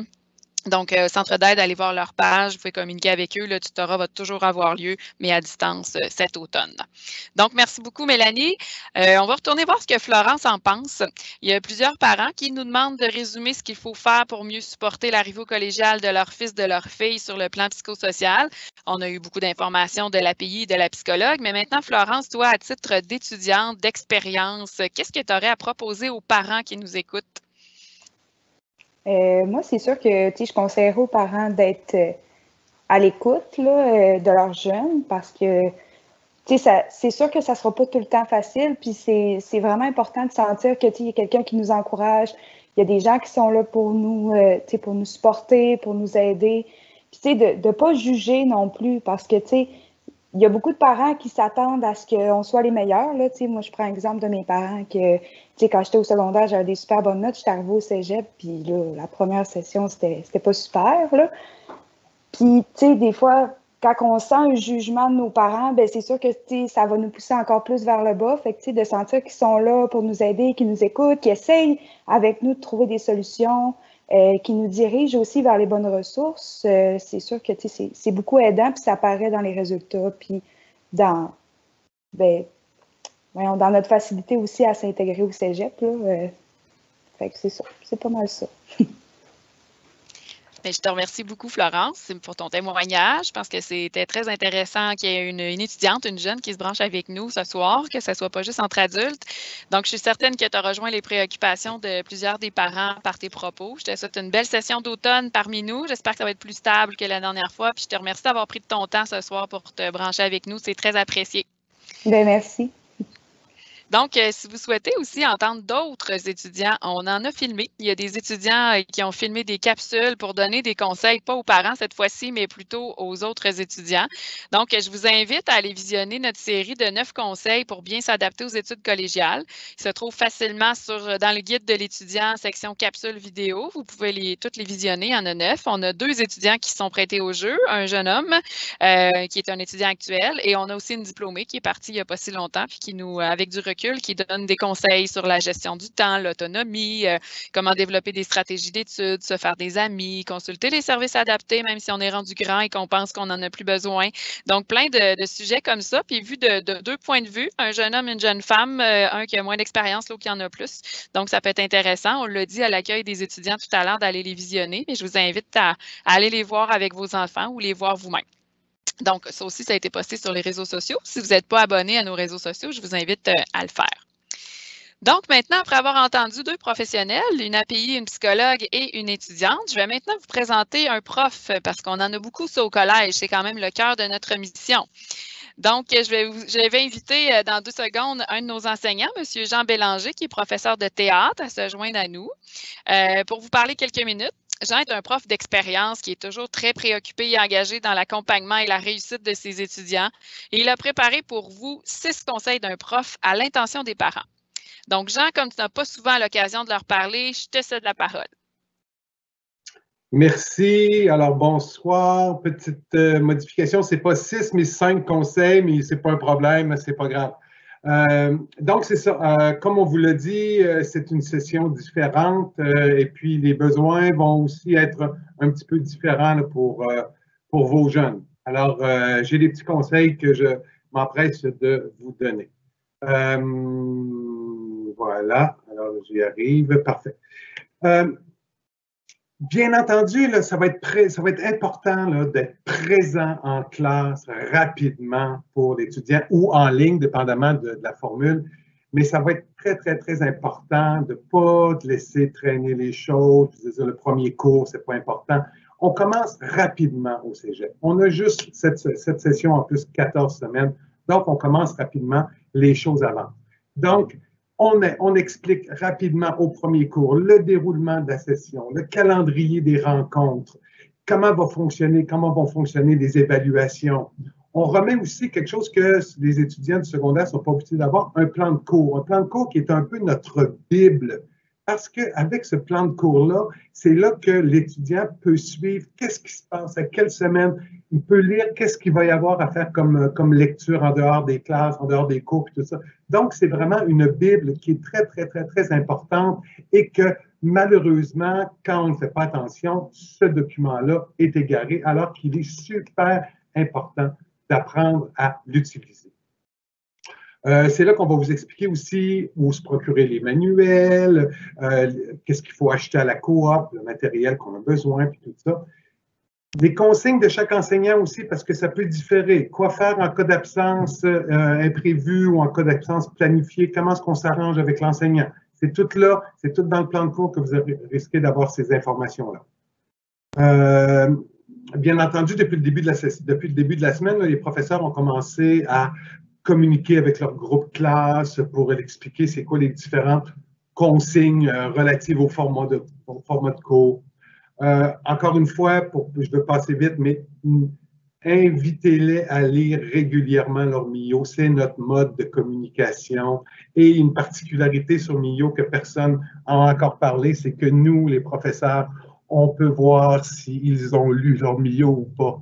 Donc, c'est ça. C'est comme ça que nous autres, on se tient au courant pour savoir si, oups, est-ce que la communication passe? Tout ça. Donc, le Mio nous permet de faire ces espèces de petites vérifications-là. Communiquez avec nous. On n'est pas des monstres, on n'est pas des bêtes. On a à cœur votre réussite. Donc, il ne faut pas avoir peur. Oui, comme le disait Florence tout à l'heure, c'est peut-être gênant de parler à son professeur et tout ça, mais allez-y, parlez-lui. Ça va montrer votre intérêt. Donc, lui, il va être encore plus intéressé à s'assurer que vous avez bien compris si vous faites cette démarche-là. Vous lui parlez ou vous lui envoyez encore une fois un Mio pour communiquer avec lui, pour vous assurer que « j'ai-tu bien compris, c'est tout ça qu'il faut que je fasse comme travail, patati patata ». Tout ce genre de choses-là, c'est par Mio ou en direct. Parce que l'enseignant, sur le fameux plan de cours, il va aussi indiquer dans le plan de cours ses plages de disponibilité. Ça, c'est chaque enseignant met un nombre d'heures, l'enseignant qui est à temps complet donne 6 heures de disponibilité. Ça, c'est 6 heures que l'enseignant est à son bureau et il reçoit les étudiants qui peuvent avoir des questions. Alors, si votre cours est en direct, bien entendu, vous pouvez passer au bureau de l'enseignant, ça va lui faire plaisir de répondre à vos questions. Sinon, vous pouvez prendre rendez-vous avec lui par Mio, et puis là, vous pouvez vous arranger, soit vous faites un Zoom, soit vous faites un Team, soit vous faites juste des discussions, des échanges par Mio, mais vous pouvez avoir des informations. Utilisez ces moments-là, ils sont là pour vous. N'ayez pas peur, vous ne dérangez pas le prof, ça fait partie de son travail. Donc, encouragez votre jeune à, dès qu'il y a une question, de consulter son enseignant le plus rapidement possible. Autre chose, donc on parlait de la fréquence tout à l'heure, de prendre ces messages sur Mio. Il y a aussi sur cette plateforme-là, il y a un autre onglet que je pourrais appeler qui est Léa. C'est sur Léa que les enseignants, que moi, plusieurs enseignants, on dépose les travaux, on met les consignes, les textes à lire, différentes affaires comme ça. Donc, c'est important, ça aussi, d'aller regarder sur Léa. Ah oui, OK, j'ai ça à faire. Peut-être ça, c'est ce texte-là qu'il faut que je lise. Donc, tous ces éléments-là sont importants. Et c'est de créer l'habitude. Il faut qu'ils prennent l'habitude d'aller consulter leur Mio, d'aller sur Léa. C'est vraiment, il faut que ça devienne une seconde nature, autant que Facebook et toutes les applications qu'ils ont tant de facilité à ouvrir. Et bien, il faudrait que Omnivox devienne aussi un peu ce réflexe-là. On développe, bien entendu, l'autonomie de nos jeunes, mais quand même, on se garde quand même une certaine bienveillance. On s'assure que ça fonctionne. Donc, tout ça, il faut comme s'assurer que ça passe bien. Les conseils et les commentaires qu'on donne. Donc, c'est ça. Donc, à la première semaine, la deuxième semaine, il va y avoir des accueils programmes. Là, on va faire un accueil général, mais des accueils programmes. Donc, là, dans ces accueils programmes-là, chacun des départements ou des programmes d'études va parler vraiment des spécificités de chacun des domaines, de chacun des cours, comment ça va fonctionner, comment est-ce qu'il faut se vêtir, c'est quoi qu'il faut utiliser, la visière, patati patata. Tout ça va être précisé dans les 2 premières semaines lorsqu'il va y avoir des rencontres, des accueils au niveau des programmes. Il va recevoir une invitation si ce n'est pas déjà fait, mais normalement, il va tout avoir ces affaires-là. Donc, votre rôle, c'est aussi de l'encourager à participer à ces affaires-là. Ça va lui permettre aussi de rencontrer ses collègues. Donc, ça aussi, c'est un sentiment d'appartenance qui est en train de se développer. Même si c'est en ligne, bien, au moins avec les caméras qui sont ouvertes et tout ça, donc on peut voir avec qui on étudie, puis on peut commencer à développer certains contacts, ce qui est important, le sentiment d'appartenance. Les services, Mélanie en a parlé, ensuite de ça, Marie-Josée en a parlé. Les services aux étudiants, ne pas avoir peur. Nous, pour nous, à partir du moment où un étudiant est allé s'inscrire au service adapté, nous, ça nous permet, bien entendu, de prendre ces informations-là et de les utiliser pour aider votre étudiant. Oui, il y a le service adapté qui va aider, mais nous, en connaissant ces informations-là, en sachant que votre jeune a peut-être un petit problème de dyslexie, moi, j'enseigne en théâtre. Donc, c'est important de savoir si un étudiant a un problème de dyslexie. y a de la difficulté à lire, parce que nous, on peut aider à ce moment-là. On donne plus de temps pour apprendre les textes, puis différentes affaires comme ça. Donc, c'est important de ne pas considérer le service aux étudiants comme étant un étudiant qui était moins qu'un étudiant normal. C'est juste de l'aide et ça permet de réussir. On trouve que c'est important que vous y alliez, que vous en profitiez de ces services-là. Aussi, bien entendu, les API et les conseillers pédagogiques. Je vais y venir un petit peu plus tard par rapport à ça. Autre chose qui est intéressante dans les programmes, on a développé une mesure qui s'appelle Connaître pour accompagner, qu'on appelle CPA. Connaître pour accompagner, c'est une mesure qui nous permet de suivre les étudiants qui pourraient être en difficulté, prendre des retards, soit au niveau des absences, soit au niveau des notes. Donc, plus rapidement, on va pouvoir savoir qu'un étudiant a de la difficulté, bien, plus rapidement, on va pouvoir intervenir, aller lui parler, dire « ça va-tu bien, tes travaux, je peux-tu t'aider? Ça a moins bien été ton dernier travail? Veux-tu qu'on regarde comment est-ce qu'on pourrait améliorer ça? » Et puis, si tous les enseignants du même département savent que cet étudiant-là, oups, il faut le surveiller, eh bien, tout le monde met l'épaule à la roue et puis l'encadrement est meilleur pour votre enfant, pour cet étudiant-là. On fait des espèces pas des informations, on envoie des alertes aux aides pédagogiques individuelles pour justement, si un étudiant, oups, prend du retard dans ses travaux, dans ses notes, qu'on sent une espèce de fatigue, on sent différentes affaires, on peut faire des alertes aux aides pédagogiques individuelles qui, eux, vont pouvoir, si jamais ils sentent le besoin, rencontrer les étudiants. Ou bien nous, on parle avec les aides pédagogiques et puis on dit, ouais, ça serait peut-être le fun que tu le rencontres pour jaser de telle affaire, puis tout ça. Donc, tout ça, bien entendu, n'ayez pas peur, ça se fait dans la discrétion et puis on ne commence pas à chanter ça sur tous les toits. Ça reste vraiment c'est une relation professionnelle entre l'aide pédagogique individuelle et les enseignants. Mais sauf qu'on a à cœur la réussite des étudiants, donc c'est pour ça qu'on fait ce genre de manœuvre-là. Et surtout, les étudiants de première session, c'est là qu'on réussit à bien les accrocher. Donc, on met un petit peu plus l'accent sur nos étudiants de première session pour s'assurer qu'ils parlent bien. C'est comme quand on plante un arbre, excusez ma petite métaphore, quand on plante un arbre, bien, si on y installe un tuteur, bien là, le tuteur, c'est les services, puis le tuteur, c'est ça, la première session, donc ça l'aide. C'est un peu ça, l'objectif qu'il y a en arrière de ça.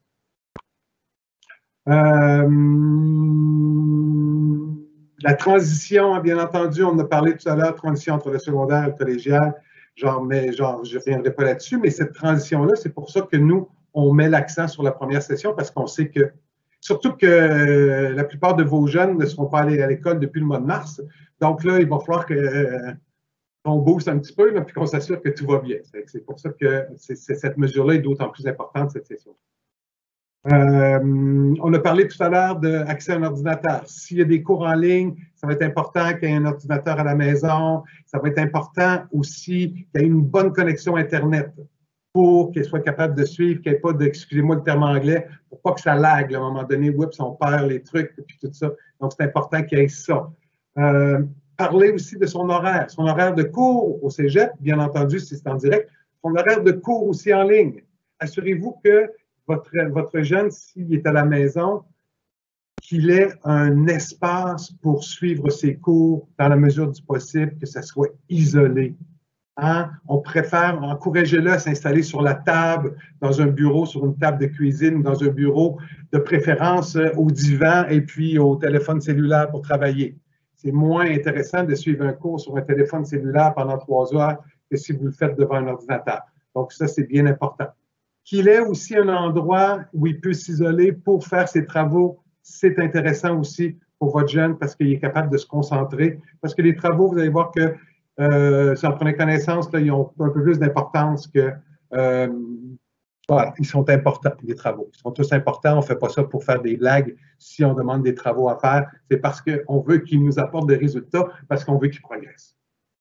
Je reviens sur l'importance du début de la session. Pas prendre de retard, on en a parlé tout à l'heure. Dans les travaux, il faut se mettre dedans rapidement. Donc ça, vous pouvez être un support pour lui sans être une police, bien entendu, mais être capable d'être curieux, de voir comment est-ce que ça fonctionne, ça va-tu bien, puis tout ça.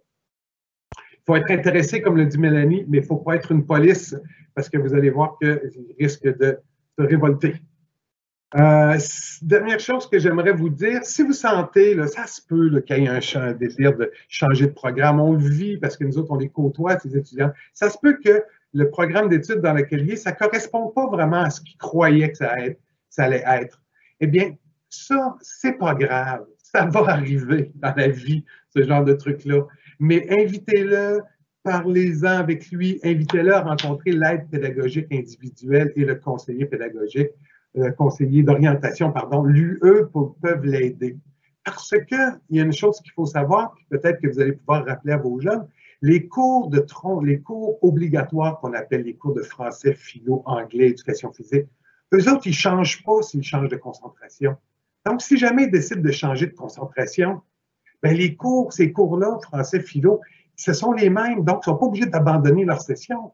Ils peuvent juste peut-être diminuer, arrêter ces cours-là de concentration pendant une session, garder leur cours obligatoire et reprendre dans un nouveau programme. Ça, c'est l'aide pédagogique et le conseiller en orientation qui peuvent les aider et pas, bien entendu, leur chum à la cafétéria qui lui dit « Regarde, moi, j'ai fait ça, j'ai fait ça, j'ai fait ça, j'ai fait ça. » Bien, ça, là, c'est à peu près la pire affaire qui peut arriver, qui se servent de l'aide pédagogique individuelle et du conseiller en orientation. Voilà, ça c'est fait. Bon, j'ai terminé, j'ai fait ça vite, je vous remercie beaucoup. Dernière affaire, soyez présents pour votre étudiant, même s'il est sur le bord d'avoir 18 ans, il ne devient pas quelqu'un de complètement différent à partir du moment où il a 18 ans. Il a encore besoin de votre support, de votre aide, et vous êtes là pour ça, tout en lui donnant un petit peu d'autonomie pour qu'il puisse progresser et avancer. Merci beaucoup. À une prochaine. Au revoir. Merci beaucoup, Jean. Sauve-toi pas, j'aurais une petite question pour toi, moi. Merci oui. beaucoup. Marie-Josée, tout à l'heure, elle nous a parlé des longues absences, là, quand on doit s'absenter pour est-ce qu'on s'est blessé ou quoi que ce soit, mais l'absence, la présence dans les cours, est-ce que ça se motive auprès d'un prof au cégep où on n'est pas obligé de lui dire comment ça fonctionne, motiver son absence en classe? Ça peut justement, dans les plans de cours, le professeur va vous donner ça comme dans les modalités particulières. C'est sûr que l'étudiant, normalement, s'il manque, nous, on aime bien que l'étudiant nous informe. « Ah, je ne serai pas au cours aujourd'hui. » Puis comme ça, nous, on sait à quoi s'en tenir.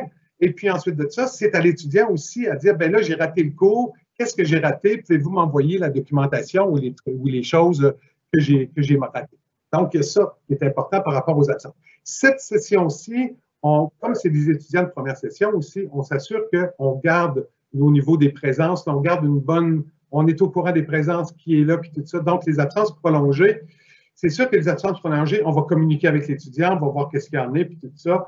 Mais c'est sûr que si on pense qu'il y a 14 semaines de cours, c'est à partir du moment où il y a trois cours qui sont manqués de suite, mettons, ou même 3 cours dans la session qui sont ratés, c'est beaucoup. Il y a moyen de s'arranger avec l'enseignant pour faire des travaux, compenser certaines absences, puis tout ça. Mais la présence au cours est primordiale pour bien avancer dans la session. Est-ce que j'ai répondu à ta question? Oui, merci beaucoup. J'aurais 2 petites questions pratico-pratiques qu'on a reçues dans le chat de la part des parents en quelques secondes. Les commandes de coupons de reprographie, comment ça fonctionne? On va à la coop et puis on dit, par exemple, je veux avoir tel coupon, tel numéro de coupon. La coop, vous allez payer le montant, on vous donne l'espèce de petit reçu. Vous arrivez dans le cours, vous donnez ça à votre prof, puis il vous donne le fascicule correspondant. C'est ça les coupons. Ça permet une gestion au niveau les enseignants peuvent gérer cette affaire-là. Parfait, merci beaucoup. Une dernière petite question quiz. La liste du matériel à acheter, si les étudiants ne le savent pas encore aujourd'hui, quand est-ce qu'ils vont le savoir et comment? Par Mio, ils peuvent le savoir parce que leur enseignant, peut-être que les cours, c'est pas encore. Il y a des enseignants qui ne savaient même pas encore que ça a pris du temps avant qu'ils sachent qu'ils donnent tel cours, donc ça se peut que le matériel ne soit pas monté, mais vous ne serez pas pénalisé. Le professeur, il n'ira pas vous dire « Ah, ben là, écoute, c'est pas grave. » Il va sûrement s'ajuster. Donc, vous allez savoir assez rapidement. On n'a pas à s'inquiéter par rapport à ça. Ça se peut que ça arrive au premier cours qu'ils vous disent allez à la coop, allez chercher telle affaire, telle affaire, telle affaire. C'est possible, mais vous ne serez pas pénalisé. Bon, ben grand merci. Une chance qu'on t'avait tout prêt. Merci beaucoup, Jean. C'est très, très intéressant. Merci pour tes conseils. C'est le fun d'avoir le point de vue d'un prof puis de pouvoir vous mettre en présence l'un de l'autre, les parents et les enseignants. On n'est plus au primaire puis au secondaire. Il n'y a plus de rencontres de parents, mais je pense qu'il y en a beaucoup qui apprécient quand même le fait d'avoir accès aux profs, ne serait-ce que quelques minutes ce soir. Et je pense que ça va inciter les parents à jaser de leurs profs au souper la semaine prochaine. Merci beaucoup. Donc maintenant, je vous propose, avant de passer à notre dernier bloc qui va être sur les questions générales que vous voudrez adresser à une éducatrice spécialisée à propos des services adaptés, juste avant, on va aller à la rencontre de 2 parents du collège, des parents qui ont accepté généreusement de venir nous parler de leur expérience en lien avec la transition secondaire collégiale de leur enfant. Ils sont 2, un homme et une femme, c'est pas un couple, mais Annie et Richard. Tous 2 sont parents d'une fille, c'est pas la même, et de notre collège. Ils vont se présenter, puis je vais ensuite leur poser à chacun deux questions. Donc, Annie, Richard, en premier, comment ça s'est passé, toi, la transition du secondaire au collège? En fait, moi, ma fille a fait sa demande en génie mécanique. C'était une suggestion de son orienteur à l'école secondaire. Puis, jour 1 de son cégep, est revenue du cégep. J'ai demandé comment ça s'était passé sa première journée. Puis, j'ai tout de suite compris que ça allait pas. Elle me dit j'aime pas ça, mon programme. Puis, à partir de ce moment-là, le lendemain matin, elle est allée consulter l'API. Je vais revenir un petit peu plus tard, mais en gros, c'est ce qui s'est passé. En 24 heures, elle a changé de programme, elle est tombée dans un programme en communication qu'elle a adoré. Puis après ça, elle s'est adaptée super rapidement. Puis elle a vite développé son autonomie. Ça fait que ça s'est super bien passé, malgré un mur qu'elle a frappé dès le départ. Merci beaucoup. Et toi, Annie, comment ça s'est passé pour toi, pour ta fille, la transition secondaire collégiale? Oui. Oui, moi, ma fille était une étudiante qui était au secondaire en PEI, en sport, en canot-kayak, de compétition, la musique à travers ça. Puis quand elle est arrivée au cégep, elle s'est inscrite en sciences de la nature et en sport-études canot-kayak. Puis, elle voulait aller en médecine. C'était vraiment destiné pour elle depuis secondaire 3, comme beaucoup d'ailleurs. Puis, elle a commencé sa session, ça se passait bien. Puis, comme on a entendu l'étudiant tout à l'heure un petit peu, il y avait des trous dans l'horaire et tout ça. Puis, elle est habituée de performer, ça allait bien. Puis, elle s'est rendue compte, mais ça a pris plus de temps là, que la fille de Richard. Là. Ça a été long avant qu'elle décide ou qu'elle ose nous en parler. Donc, il y avait beaucoup de signes qu'elle nous laissait. Donc, il a fallu vraiment être à l'écoute, puis parce qu'en cours de route, elle a changé. Elle est maintenant rendue en soins infirmiers à partir de l'automne, cet automne. Mais elle a fait une session sciences de la nature. Mais tantôt, il a été dit que justement, c'est pas tout abandonné, mais ce qui a été difficile, c'était d'être là pour elle quand même parce qu'elle aurait voulu tout laisser tomber, je pense, parce qu'elle était découragée un petit peu par la charge de travail, justement. Là. Mais bon, je vais en reparler un petit peu, probablement. OK. Bien, merci beaucoup, Annie. Donc, je vais adresser la première question à Richard. Lors de l'entrée collégiale de ton enfant, quelles étaient tes principales interrogations et comment as-tu trouvé réponse à tes questions? Ah bien, il y en avait plusieurs. Évidemment, je voulais savoir quel était son horaire, mais vous allez voir, vous allez vite comprendre que votre enfant, il n'est plus au secondaire. Au cégep, les étudiants, ils sont responsables. C'est eux autres qui contrôlent l'information. Alors, la perte de contrôle, c'est quand même une première chose qu'il faut adapter en tant que parent. J'ai demandé à ma fille, très poliment, si elle voulait me montrer son horaire. Puis, en fait, on devait voyager ensemble. On habite à Stoneham, ça fait que ça simplifiait les choses. Puis, je voulais en fait qu'elle me fasse part des informations qu'elle recevait par Mio.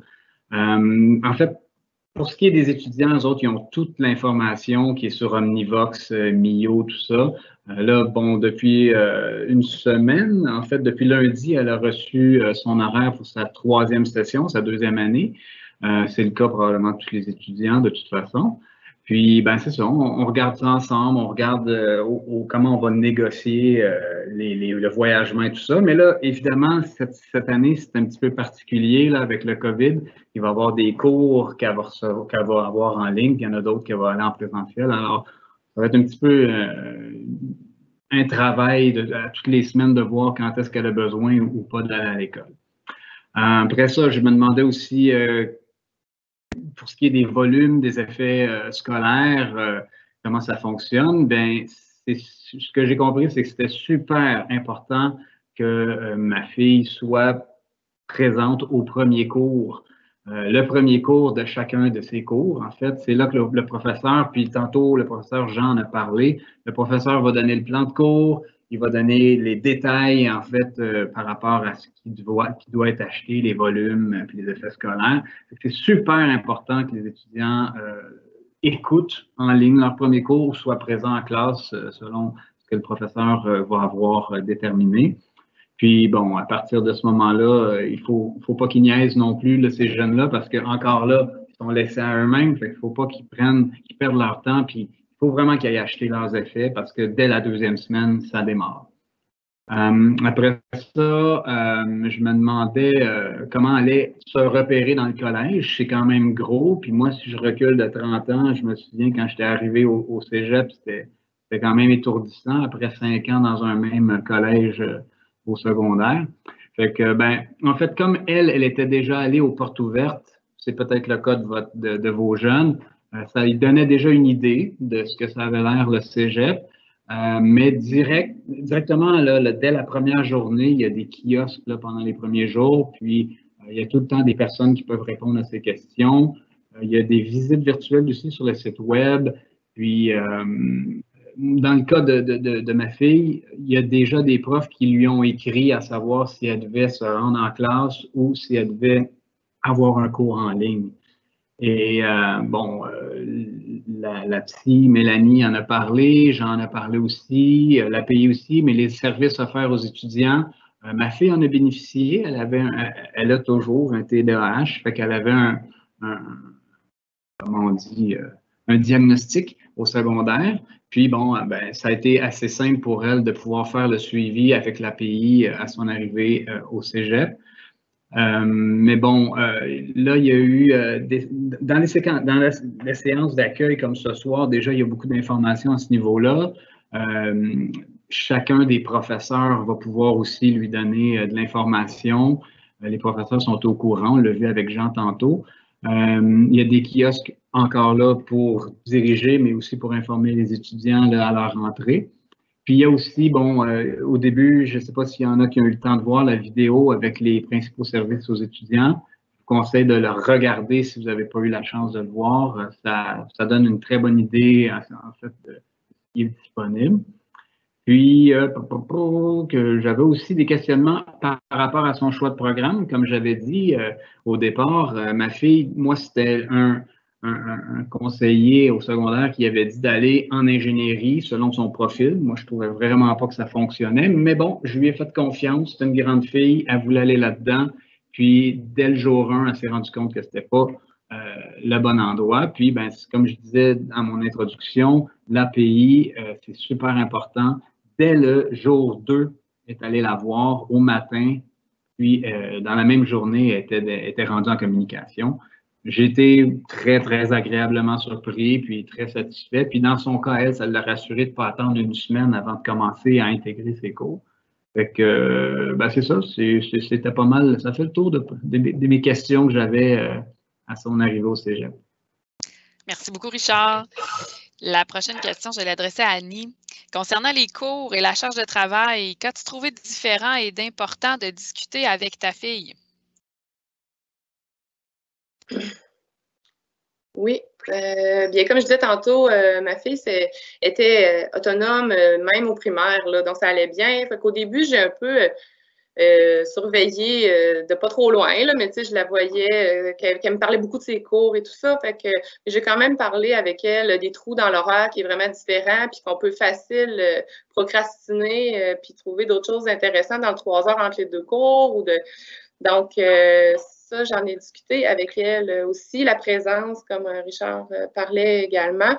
Mais le rythme qui est rapide, puis qu'on peut rapidement venir un peu surcharger là, si on ne fait pas au fur et à mesure les choses qui nous sont envoyées et tout ça. Donc, j'ai discuté de ça avec elle, mais aussi l'aider à aller demander de l'aide, à aller parler. C'est quelque chose qui n'était pas facile pour elle. Puis je pense que pour beaucoup de jeunes de son âge, d'aller demander de l'aide puis de poser des questions. C'est plus facile par écrit ou demander à un collègue à côté, mais des fois, on peut rester avec des questions qui font que... Fait que c'est ça. De parler de ça avec elle. Puis aller voir le site du Cégep, là, il y avait plein de choses là, au niveau des capsules, comme on a tout parlé, les gens qui ont présenté tout à l'heure ont parlé. Les heures de travail, il a fallu que j'en parle avec elle aussi parce qu'elle travaillait à l'extérieur, donc c'était aussi de diminuer au minimum ses heures là, juste la fin de semaine pour le travail. Merci beaucoup, Annie. On va retourner à Richard. Quelles sont les différences notables auxquelles vous avez eu à vous adapter, toi et ta fille, par rapport au secondaire? Bien, évidemment, bon, l'horaire à trous, là, ça, c'est un grand changement. Ça a déjà été évoqué, mais ça peut être dangereux. Hein. Au début, bon, les étudiants, ben, ma fille, en fait, puis j'ai 3 enfants, ça fait que j'ai vu 3 profils différents, mais c'était facile pour Juliette de tomber, en plus avec son léger TDAH, de tomber dans une situation où est-ce qu'elle pèle par en avant les travaux puis les préparations aux examens. Fait que ça, l'horaire à trous, ça peut être dangereux. Fait qu'il faut quand même être aux aguets. Aussi, bon, les journées, des fois, ça peut être long, là, de 8h à 18h. Il y avait des fois des très longues journées, puis des fois, le lendemain, un petit cours d'éducation physique. Fait que si ça se peut là, que votre enfant il décide de rester couché jusqu'à 10h, 11h le mercredi parce qu'il commence à 14h puis que la veille, il a fini à 18h. Mais en même temps, ce qui est dangereux, c'est qu'il y a des travaux à livrer, il y a des travaux d'équipe, il y a beaucoup de travail quand même, ils ont beaucoup de cours. Fait que c'est pas parce qu'ils commencent à 14h qu'ils peuvent se lever à 11h. C'est une chose, moi, qu'il a fallu qu'on arrange aussi. Si jamais vos enfants se réveillent à 11h tous les jours de la semaine, c'est clair que c'est pas normal. Après ça, ben, c'est sûr qu'ils ont le contrôle de l'information, comme je disais tantôt. Il y a eu des moments où c'était facile pour moi d'aller chercher, ben, de lui demander quelles étaient ses notes là, au courant de la session. Au début de la session, ça allait super bien, fait que les notes, j'étais bien fier de les montrer. Tout d'un coup, il y avait un petit peu plus de résistance. Quand il y a de la résistance, c'est parce que les notes risquent d'avoir plongé un petit peu. C'est ce qui est arrivé. Au début de la session, c'est ça, elle était super focus dans ses trucs. Puis après ça, bon, comme l'a mentionné Mélanie, la psy, elle s'est fait un chum. Puis bon, en se faisant un chum, ses priorités ont changé un petit peu.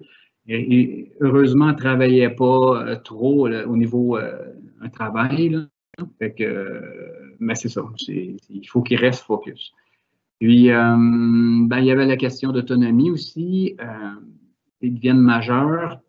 On veut pas, on veut qu'ils prennent de l'autonomie. Ça fait que, oui, on peut leur demander un petit suivi, mais en même temps, ils doivent faire leur démarche. Puis, il faut doser les choses. C'est ce que j'ai remarqué, parce que sinon, comme je dis, il y a de la résistance. Fait que si votre enfant a à se retirer d'un cours, à changer de programme, à demander une révision, whatever, ben, c'est à lui de faire ça. J'ai jamais, moi, personnellement, eu à contacter un professeur. C'est toujours elle qui a fait ces choses. Ça fait que moi, je pense que ça, c'est vraiment la bonne approche. Puis, comme je disais aussi dans mon intro, ça finit par bien se passer. Là. Elle a quand même eu une très bonne année. Mais c'est un peu comme Annie disait, moi, ma fille, c'était quand même une bonne étudiante d'un collège privé. Puis quand elle est arrivée au cégep, bon, elle avait un bon bagage, disons, des bonnes fondations. Puis, c'est ça, il faut faire attention parce que, bon, la session, ça va très vite. En plus que cette session-ci qui s'en vient est plus courte, c'est pas long que ça va être difficile à récupérer des bonnes notes là, quand tu te plantes 1 ou 2 fois en début de session. Alors, la transition peut être assez brutale. Florence, l'étudiante, tantôt en a parlé à sa première année au cégep, elle a frappé un gros mur, elle qui était quand même une bonne étudiante au secondaire. Fait que il faut vraiment garder un suivi. Puis, bon, pour finir par rapport au changement du secondaire, ma fille avait beaucoup d'amis au secondaire, elle est arrivée au cégep, puis il y avait de mémoire 1 ou 2 personnes qu'elle connaissait dans tout son programme. Fait que c'est sûr que c'est anxiogène, ce genre de situation-là, mais comme elle était rentrée en génie, puis en génie mécanique, puis je pense qu'il y était 2 filles dans le programme, puis les premières questions qu'on lui demandait, c'est quel char tu conduis? Elle n'avait pas d'auto, elle ne conduisait pas, elle n'a pas aimé ça, mais quand elle est arrivée en com, elle s'est retrouvée avec des gens comme elle. Fait que ça l'a beaucoup soulagée. Fait que j'ai vu à travers ses yeux, dès son premier jour, qu'il y avait quelque chose. Puis dès le lendemain, dès ses premières rencontres avec ses nouveaux collègues, elle était à sa place. Fait que c'est ça, c'est de poser les bonnes questions puis de sentir s'il y a un besoin, s'il y a de l'anxiété, s'il y a un problème. C'est à peu près ça. Merci beaucoup, Richard. Une dernière question pour Annie. Puis est-ce qu'il y a des problèmes qui sont survenus pendant le parcours de ta fille et comment as-tu pu être au courant puis l'aider?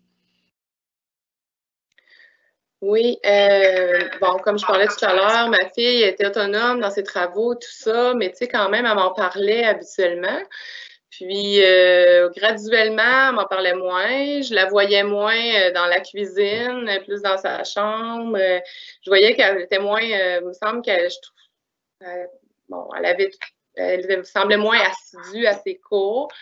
Donc, je l'ai plus questionnée, puis les réponses plus vagues un peu. Puis en même temps, ben, c'était on n'est pas parfait comme parents, là, fait des erreurs ou, tu sais, mais c'était de voir un peu, comme il a été dit tout à l'heure, de ne pas la juger. L'étudiante qui disait ça, de ne pas la juger parce qu'on a des attentes comme parents, elle a peur de nous décevoir. Je pense qu'elle ne voulait pas me décevoir ou parce qu'elle changeait, puis pourtant, c'est qu'elle soit heureuse là-dedans, puis qu'elle fasse le choix qui va être le meilleur pour elle. Donc, de regarder avec elle c'est quoi les options, de voir aussi qu'est-ce qu'il y avait d'autre de possible, parce que c'est vraiment la santé qui l'intéressait, mais elle n'était pas bien du tout dans ce programme-là. Donc, on a regardé ensemble qu'est-ce qui était possible et tout ça. J'ai encouragé à en parler à ses amis, puis aller voir son API, d'aller voir, elle a rencontré un conseiller en orientation aussi au cégep. Ça l'a aidé beaucoup dans son choix aussi. Finalement, bien, à la session d'hiver, elle a fait ses cours de formation générale. Puis finalement, pendant la session, à force d'en parler, de regarder, d'explorer, elle a choisi de s'en venir changer en soins infirmiers. Alors, c'était ça un petit peu, mais c'était de l'écouter, puis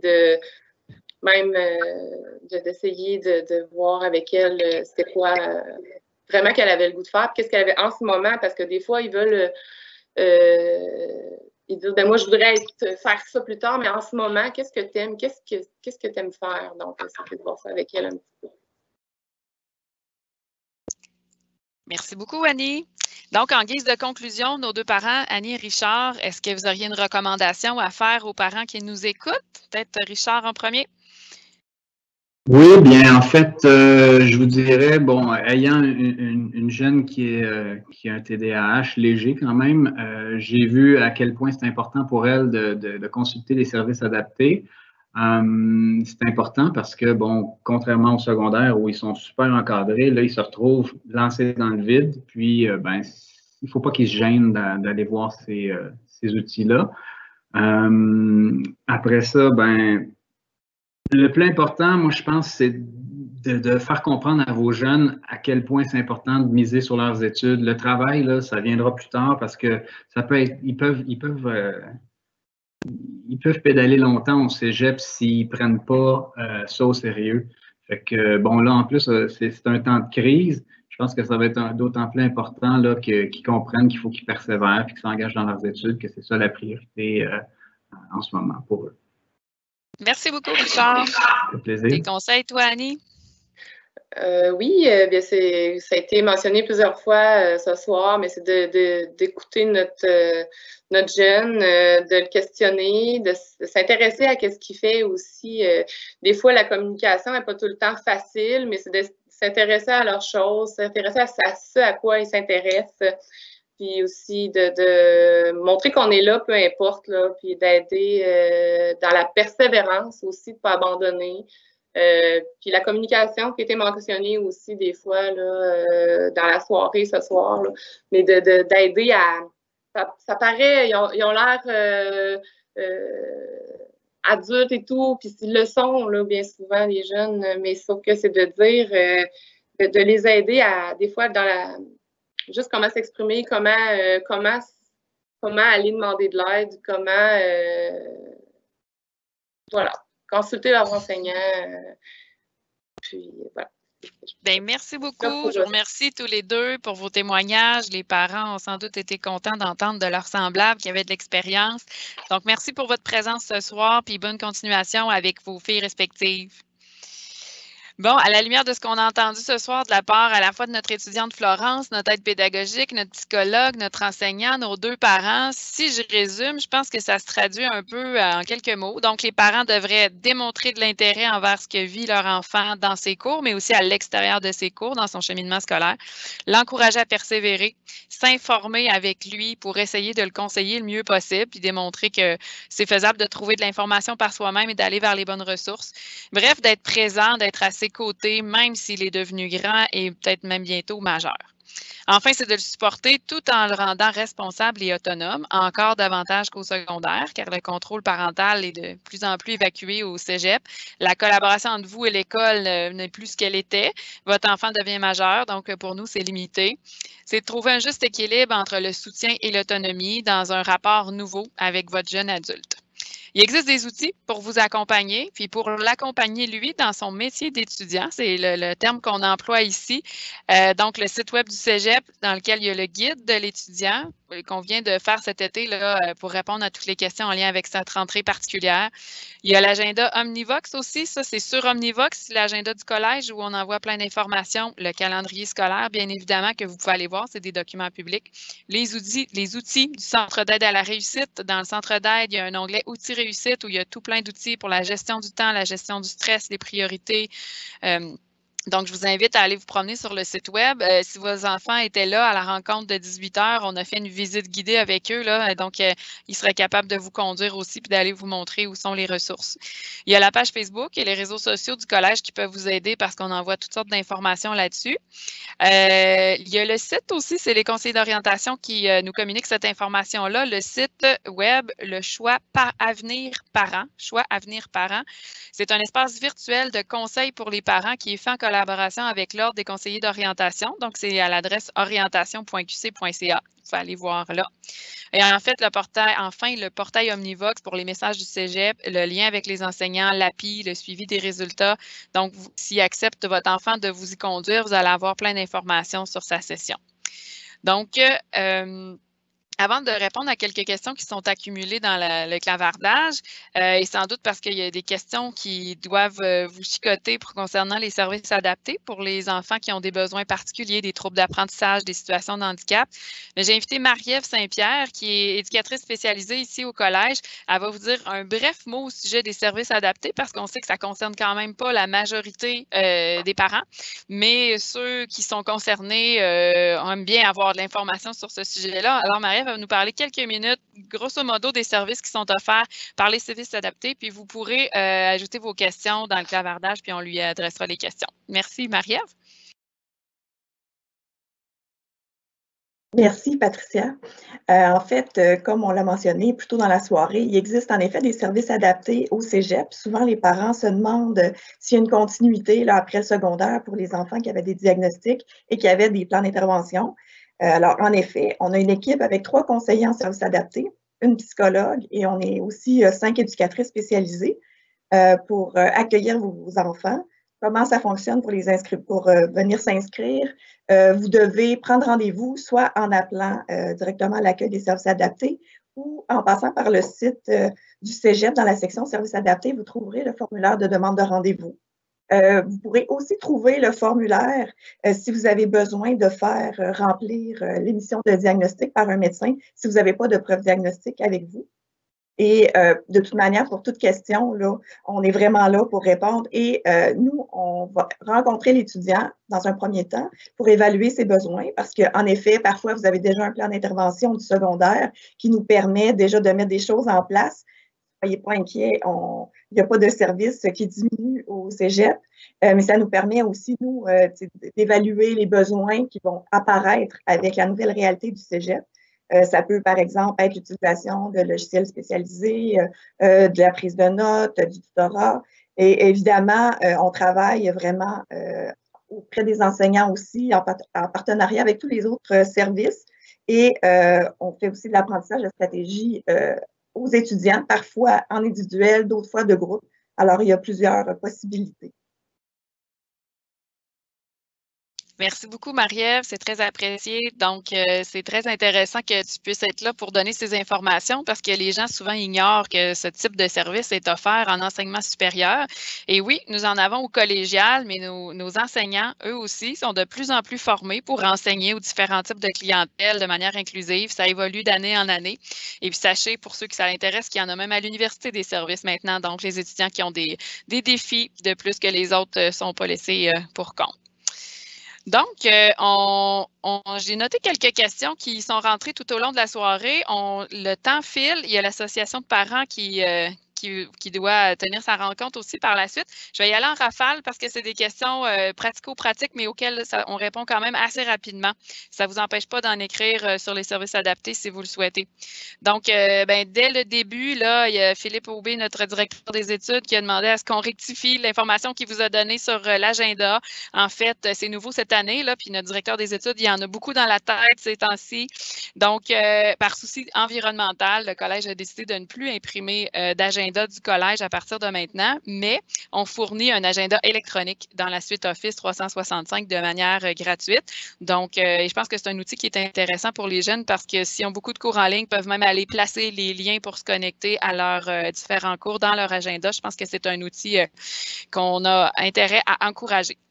Il peut toujours se procurer un agenda papier à la coop s'il a envie de continuer à fonctionner avec un agenda papier, mais ça faisait beaucoup d'impression pour le collège. Et on est un cégep vert, donc on est conséquent. Ensuite, il y a eu comme question, est-ce que la bibliothèque, la cafétéria sont ouverts? Oui, les services sont rouverts. C'est sûr qu'il y a des mesures de distanciation physique, des règles sanitaires et compagnie, mais ces services-là sont offerts, sont ouverts. Ils peuvent même aller suivre leurs cours à distance. Là, tantôt, on vous disait, s'ils n'ont pas le temps de retourner à la maison en 2 cours, ils peuvent aller à la bibliothèque s'ils veulent pour les suivre. Il y avait une question en lien avec ça aussi qui est rentrée à propos d'est-ce qu'on peut réserver les locaux d'études si on doit être en transit entre 2 cours. On n'a pas besoin de les réserver. Il y en a plus de 30 qui ont été sélectionnés. Et puis, les étudiants, ils peuvent toujours aller à la bibliothèque ou ils peuvent consulter l'horaire du local parce que chacun de nos locaux a un horaire. Donc, si le local n'est pas pris, l'étudiant peut aller s'asseoir là pour suivre le cours suivant s'il n'a pas le temps de retourner à la maison parce qu'on comprend que c'est ce qu'on favorise en premier lieu. Il y a eu une petite question à propos de la disponibilité du matériel. Si le manuel n'est pas disponible sur le site de Zone, notre coop, en fait, c'est avec eux qu'il faut communiquer à ce moment-là. C'est comme une librairie, là, c'est à l'intérieur du collège, mais c'est quand même un organisme, une entreprise indépendante. Donc, on vous invite à les contacter, à les consulter. Ensuite, une petite question par rapport à aller chercher son horaire. Les horaires sont ouverts depuis quelques jours. En fait, juste le fait d'aller cliquer pour l'ouvrir, l'horaire, ça nous confirme que vous l'avez pris, vous l'avez consulté. Donc, vous n'avez pas d'autres actions à faire par rapport à ça, seulement qu'aller au moins l'ouvrir, cliquer dessus. Donc, une dernière question, est-ce qu'on a accès à Omnivox en tant que parent? Eh bien non, à moins que votre enfant vous donne son mot de passe ou qu'il vous y amène. Vous pouvez aller le consulter avec lui. Je pense que les parents l'ont témoigné qu'avec une relation de confiance, c'est possible que notre enfant nous donne son mot de passe ou vous pouvez lui demander est-ce qu'on peut aller voir ensemble où en sont rendus tes résultats, si tu as des messages des parents, tout ça, surtout qu'il va y avoir beaucoup de communication électronique cet automne. Donc, vous pouvez demander à votre jeune d'y aller avec lui, mais vous ne pouvez pas avoir accès directement vous-même. Je vais aller voir s'il y a d'autres questions qui sont rentrées pendant que je parlais, mais on s'est dit tout à l'heure que s'il y a beaucoup de questions techniques comme ça qui rentrent là, en cours de route, on pourra faire une foire aux questions, la déposer sur notre site web dans les prochains jours. Et puis, si vous vous abonnez à nos réseaux sociaux, dès que ce sera complété, on vous le fera savoir. Donc, je crois qu'il n'y a pas d'autres questions qui sont rentrées. Ça va. OK. Donc, il me reste la rencontre tire à sa fin, mais ne quittez pas parce qu'il y a le président de l'association de parents qui tient à vous avoir par la suite, qui veut vous parler. Mais notre rencontre tire à sa fin. Donc, avant de leur céder la parole, à l'association de parents, il me reste à vous remercier de votre participation ce soir, vous remercier à l'avance de faire équipe avec nous pour accompagner vos jeunes vers la réussite. Je vais aussi remercier toutes les personnes qui ont participé à cette rencontre. Je ne les nommerai pas tous, mais il y avait quand même une bonne douzaine de personnes présentes ce soir, sans compter ceux qui travaillent en coulisses à la technique et les gens qui nous supportent aux alentours. Et enfin, je vous invite à consulter le guide de l'étudiant sur le site web. J'en ai parlé tout à l'heure. Il se trouve facilement quand on accède au site web. Ça a été développé cet été pour pallier au manque de présence qu'on peut avoir auprès de vous, vos enfants, mais toute l'information est là et mise à jour très souvent. Et puis, il reste quelques jours avant la rentrée, donc je vous invite à encourager votre enfant à aller se familiariser avec les outils essentiels à la formation à distance. Ça ne veut pas dire que tous ces cours vont être à distance, mais il ne faudrait pas qu'il attende à lundi ou mardi matin pour aller s'approprier Teams puis installer Office là, sur son ordinateur. Il lui reste quelques jours pour le faire. On lui a écrit aujourd'hui pour lui faire part qu'on va tenir à partir de demain des kiosques de dépannage informatique virtuel en ligne ou même en présence s'il se présente sur son campus Québec ou Charlesbourg. Donc, c'est sûr qu'on veut le rendre autonome, fait qu'on va privilégier d'entrée de jeu qu'il aille consulter les tutoriels qu'on a développés pour lui, qui se consultent très facilement. On l'amène du début de l'installation de tout ça jusque dans sa classe virtuelle. Donc, on veut qu'il se familiarise avec ça avant lundi, c'est très important. Vous allez voir aussi sur le site, dans le guide des nouveaux étudiants, on l'a montré aux enfants à vos enfants tout à l'heure, qu'on a des visites virtuelles de nos 2 campus en 360 degrés. Ça a été tourné l'année dernière sans savoir que ça allait être drôlement utile en temps de pandémie. Donc, c'est 2 étudiants qui se promènent sur chacun des campus et puis qui commentent un peu les services qu'on y trouve et à quoi ça sert. Donc, ça peut être intéressant pour ceux qui ne sont pas venus au collège jamais ou qui ne sont pas venus récemment d'aller faire du repérage. Vous pouvez d'ailleurs venir là, dans les prochains jours au collège pour identifier les locaux, les aires communes, tout ça. On est ouvert. On va se tenir à 2 mètres, mais on va être ouvert quand même. Donc, dernière chose, incitez s'il vous plaît votre enfant à participer à son accueil dans son programme. Là, ce soir, on fait un accueil général, mais dans chacun des programmes, on va l'inviter à une activité d'accueil, soit en présence, soit en ligne, via les réseaux sociaux. Il y a différentes formules, dépendamment des réalités de chacun aussi, si le programme est gros ou moins gros. Donc, il va y avoir de la vie sur les 2 campus dans les prochains jours. Il y en a déjà. Il y a des kiosques qui sont prévus pour vous. Et puis, en participant aux accueils programmes, il va pouvoir bien comprendre tout son programme, pas seulement que les cours qu'il y a cet automne, mais dans quoi il s'embarque pour les 2 prochaines ou 3 prochaines années. Donc, c'est important qu'il participe à cet accueil-là aussi pour créer des liens avec ses profs puis avec ses copains de classe parce que le contexte fait en sorte que c'est peut-être plus difficile de créer des liens. Donc, par l'accueil programme, on pense atteindre cet objectif-là. Enfin, on espère qu'il va avoir du plaisir avec nous, pas juste cet automne, mais dans les 2-3 prochaines années, puis que la situation va s'améliorer pour le croiser davantage. Donc, je vous remercie beaucoup de votre présence. Comme j'ai dit d'entrée de jeu, la rencontre a été enregistrée. Pas besoin de chercher un nouveau lien. Si vous reprenez le même lien, vous pouvez tout réécouter en section. Vous allez pouvoir vous promener dans l'enregistrement puis aller écouter les bouts qui vous intéressent. Donc, sur ça, je cède la parole, pour ne pas dire l'antenne, à M. Claude Piché, qui est président de l'Association des parents du Cégep Limoilou pour la tenue de l'Assemblée générale annuelle. Donc, M. Piché, c'est à vous. Merci et au revoir.